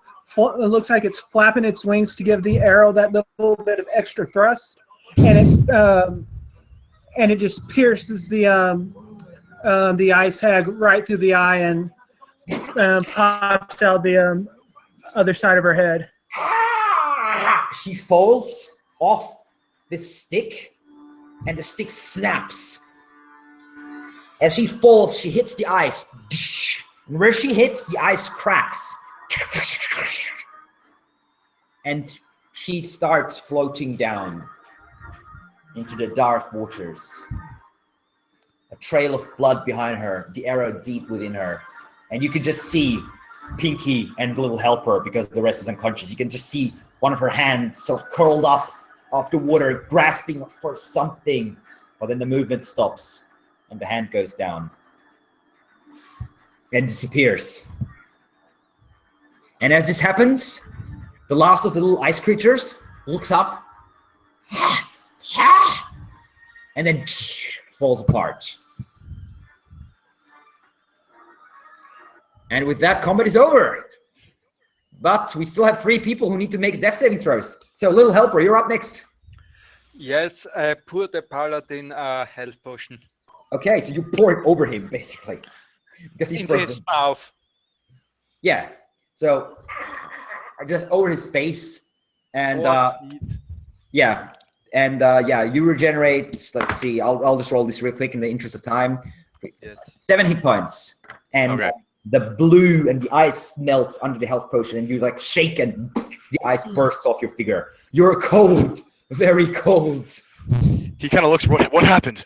Get off the ice, Ugh. quick! He starts walking, and does he see anyone else unconscious? Yeah, you see Ansol and Valina just standing there frozen. That lay on hands time. But it's not your turn, however. It is now Oh, Valina's sorry, turn. it's Who her needs to turn. roll a death saving throw. Yeah, just to see if someone will die by sheer death saving throws. That's a success. Ansol, death saving throw. That is a fail. Duran, now you can lay on hands. Yeah, I go and lay on hands. I can only do one as an action, Yeah. so I just lay on hands. Well, Duran is closer, so you'll probably go to him first, I'm guessing. Yeah, I'll lay on hands him. Okay. How much do you give him? I'll give him 10. Okay. 10 health. You rub your hands, and the glow of your lord shines forth and melts the ice and reveals a freezing, cold but alive wood elf. Awesome. You all right, lad? Or lass? Got bitch of frostbite, but Yeah, sort of. Pinky. Alrighty. Question: that huge block of ice with Grandpa Whitebeard, did it melt? It's starting to crack, and it's not the only thing that's cracking. You can feel the ice under you slowly starting to crack and shift.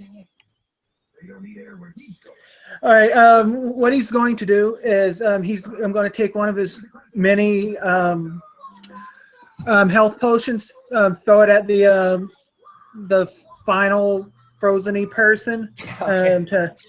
and then he's heading straight to Grandfather Whitebeard. Okay, Valina, you regenerate 6 health, Cool. and you're unconscious again. Cool. Three half-frozen elves or other elvish creatures.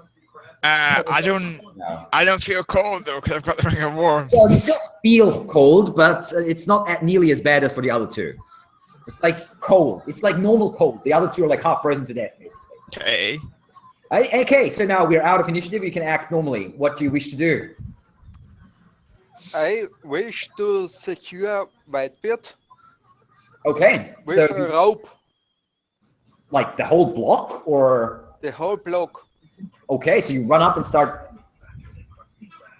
like tying your rope around the ice block that he's in. Yeah, you can do that. What's the rest of you doing?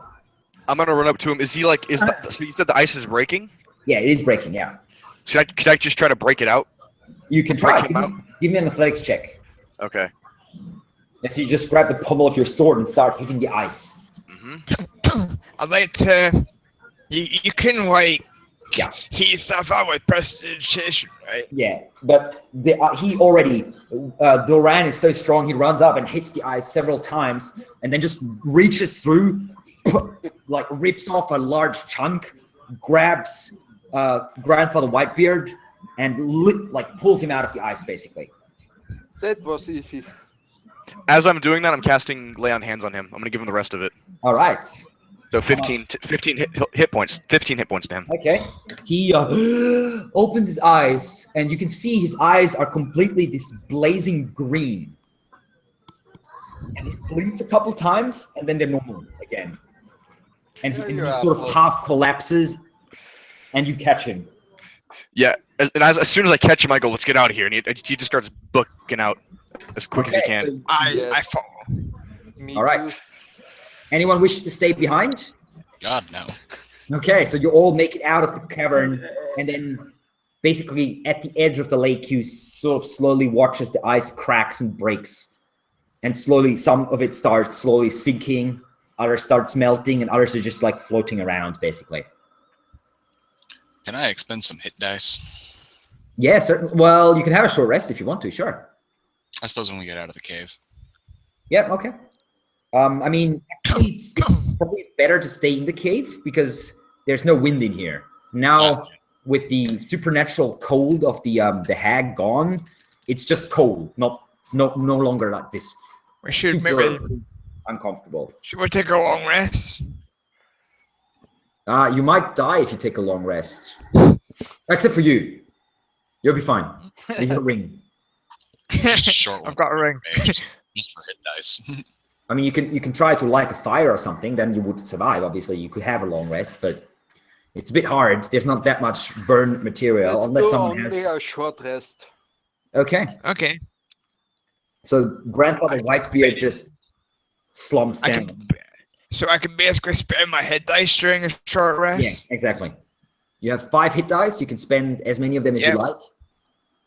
Okay. I'm Wonderful. gonna spend 2 of them. Okay. So that's 2. You regenerate 2d6 health. 2d6. Oh, 2d6. 7. Hey, I'm above half now. All right. So you're just sitting there, like basically holding your, like rubbing your hands, stepping from one foot on the other, and passing around some alcohol maybe to keep Yes. yourself warm. Sort of. I use prestidigitation and make the wine warm Nice. So you are actually have for everyone. mulled wine now, heated wine.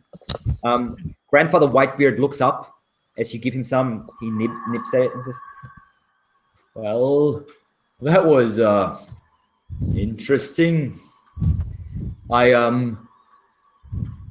He pats Pinky and Little Helper on the head. Says, "I thank you for coming, my little friends. I did not expect that, and I don't know any of you, but you have my thanks." I'm Duran Ebonhot. I hope you don't mind. I impersonated you in the town to try and cheer them up.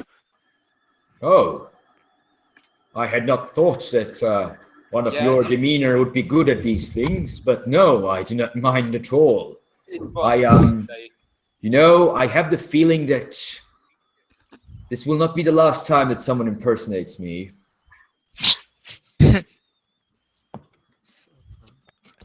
But that might just be a feeling. You never know. But Well, anyway, glad to have you safe. yes, I'm glad to be safe. I thank you a lot. Oh, I see you have my bag, friend Duran. Yes, this is an odd bag. I put all the toys in here, and when I went to hand them out, they weren't there anymore. Oh, they are. They are all in there. Don't you worry. The bag is a bag of gifts. It keeps all the gifts safe. May I? He hands it to him. Thank you. And he reaches in and takes out a large blanket with like fur on top and wraps it around himself.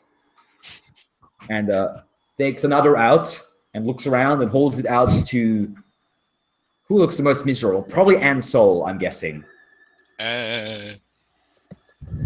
He just holds it out to you. There Yeah, you I go, do. my elven friend. I take it. Cough up a little. Duran looks in the bag as he's doing this. There's nothing How in do there. you do that? It is not difficult. You just have to think about the thing you wish to pull out. And it does so. Quite easy, in fact. Pinky immediately raises up his hand. Grandfather Whitebeard, can I try it, please? I'm not so sure if that is a good idea, but you did save my life, so just this once, sure. Okay. He thinks for a few moments, and he gets a huge grin on his face. Reaches in and pulls out a bottle of whiskey as big as he is. Yeah, it's like a 10-liter bottle, basically. Like a Yeah.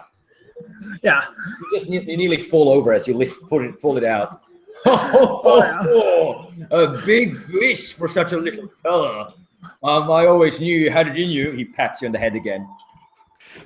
Duran walks up to him. He doesn't say anything, but he looks at the bag and looks at him, kind of like. Of course, everyone can have it their turn. There you go, my friend. You all deserve that.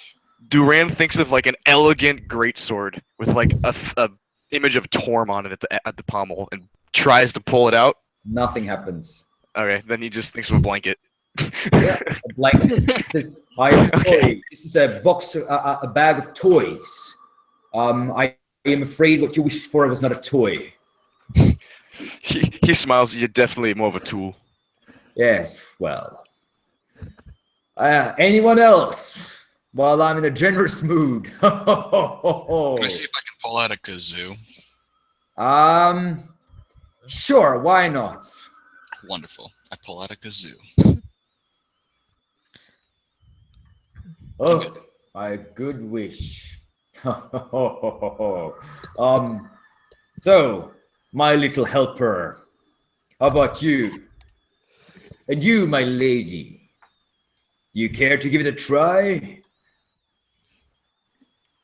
I don't know what I want.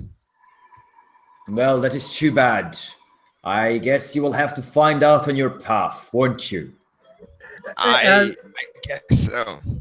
As Pinky's drinking some of his whiskey, he's like, "How about a husband?" No, don't you go nasty, Pinky. That was completely uncalled for, even though slightly funny.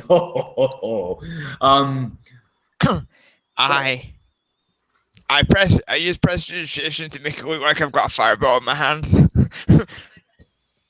Well, let's not get carried away here. Little fire is a bad thing every now and then, but speaking of fire, he puts his hand in and takes out a weird little metal thing that he snaps, and there's this weird sound, and all of a sudden there's this fire that comes out of top. And he just holds his hands above. Oh yes, much better, isn't it? But let us not dwindle here. If my little helper does not wish to take a grab, and I would be surprised if he didn't. Then let's make our way back to the village. I'm sure the people of North Pole are worried sick, or some of them are at least. I only wish for some chestnuts and roast it over the fire. Okay, you grab a handful of chestnuts. Oh, someone has learned their lesson, I think. I have worked long enough for you. That is true. Let none say that I did not appreciate your assistance. Now, let us leave then. I think we have a ride waiting outside. And he gets up, shoulders his bag, and starts walking out. Duran will walk right next to him, and if he if he still looks kind of injured, he helps him. But no, he looks fine, actually, surprisingly fine. His color has returned. It's this reddish skin. He looks very healthy. Okay, well then Duran will walk. He's kind of limping a little bit. Duran still seems a little cold, but he's walking next to him. And the ice on the most of the ice, or some of the ice at least, has melted, so you can easily climb up on top. And there you're greeted by the wind outside, but you're also greeted by a group of reindeers pulling a large sledge. Oh, my little ones, I have missed you. Dasher and Dancer and Prancer and Vixen and Comet and Cupid and Donner and Blitzen, I have missed you. Ho, ho, ho, ho. They have missed you too. They have. You have- I know. You have them to thank for your rescue. Well, yes. They are my most valuable friends. And he pats them all, and he grabs it, like takes out snacks for them out of his bag. And you're slightly surprised that the sledge is all of a sudden here, and they are like tied to it, but it seems to be like that. I've given up on reason with this guy. Yeah, he climbs on board and says, "All right, let us go. They will take us back to the village quicker than we need to, than if we trudge through the snow. And it is already 3 hours before midnight, and we need to get back to the village before midnight for sure." I climb up next to him, point with my candy cane outwards, and onwards to glory. Oh, no. How is this thing going to get back to town? We came through the woods. It's just too big to get through the woods. Well, what you will see next. Please keep hidden away in your hearts. It is not something that I get honestly. Shh. Everyone ready? Looks around. Let's go. I nod. Duran's on, yeah. All right. Oh, my lovely ones. Let's get going. And the reindeers jump and leap into the air and start flying up. And you just curl up. And it's weirdly warm, even though you're flying through cold wind, or you should be flying through cold wind. You feel weirdly warm and protected.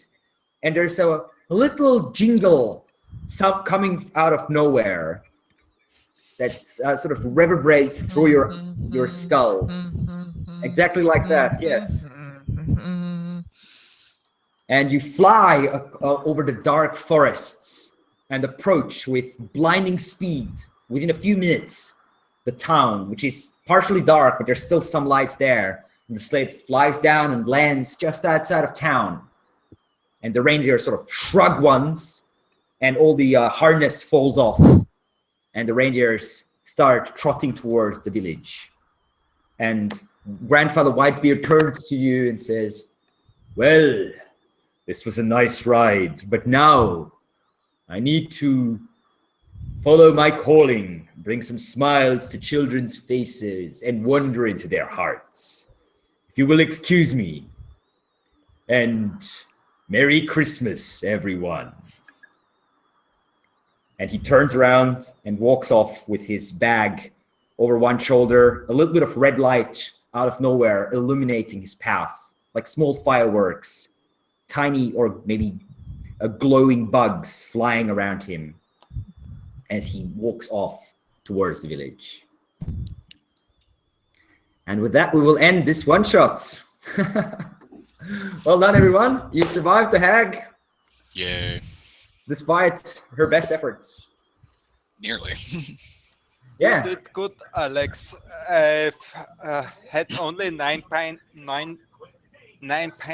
points of life left. Yeah, well, you ran off. If you hadn't run off, if you had stuck close together, she probably would have gotten you all with the cone of cold. So yeah, anyway, thank you everyone for watching this on YouTube. If it is still Christmas time, Merry Christmas or Happy New Year or whatever time you're watching this. We will see you around. Ho, ho, ho. Bye-bye. Bye.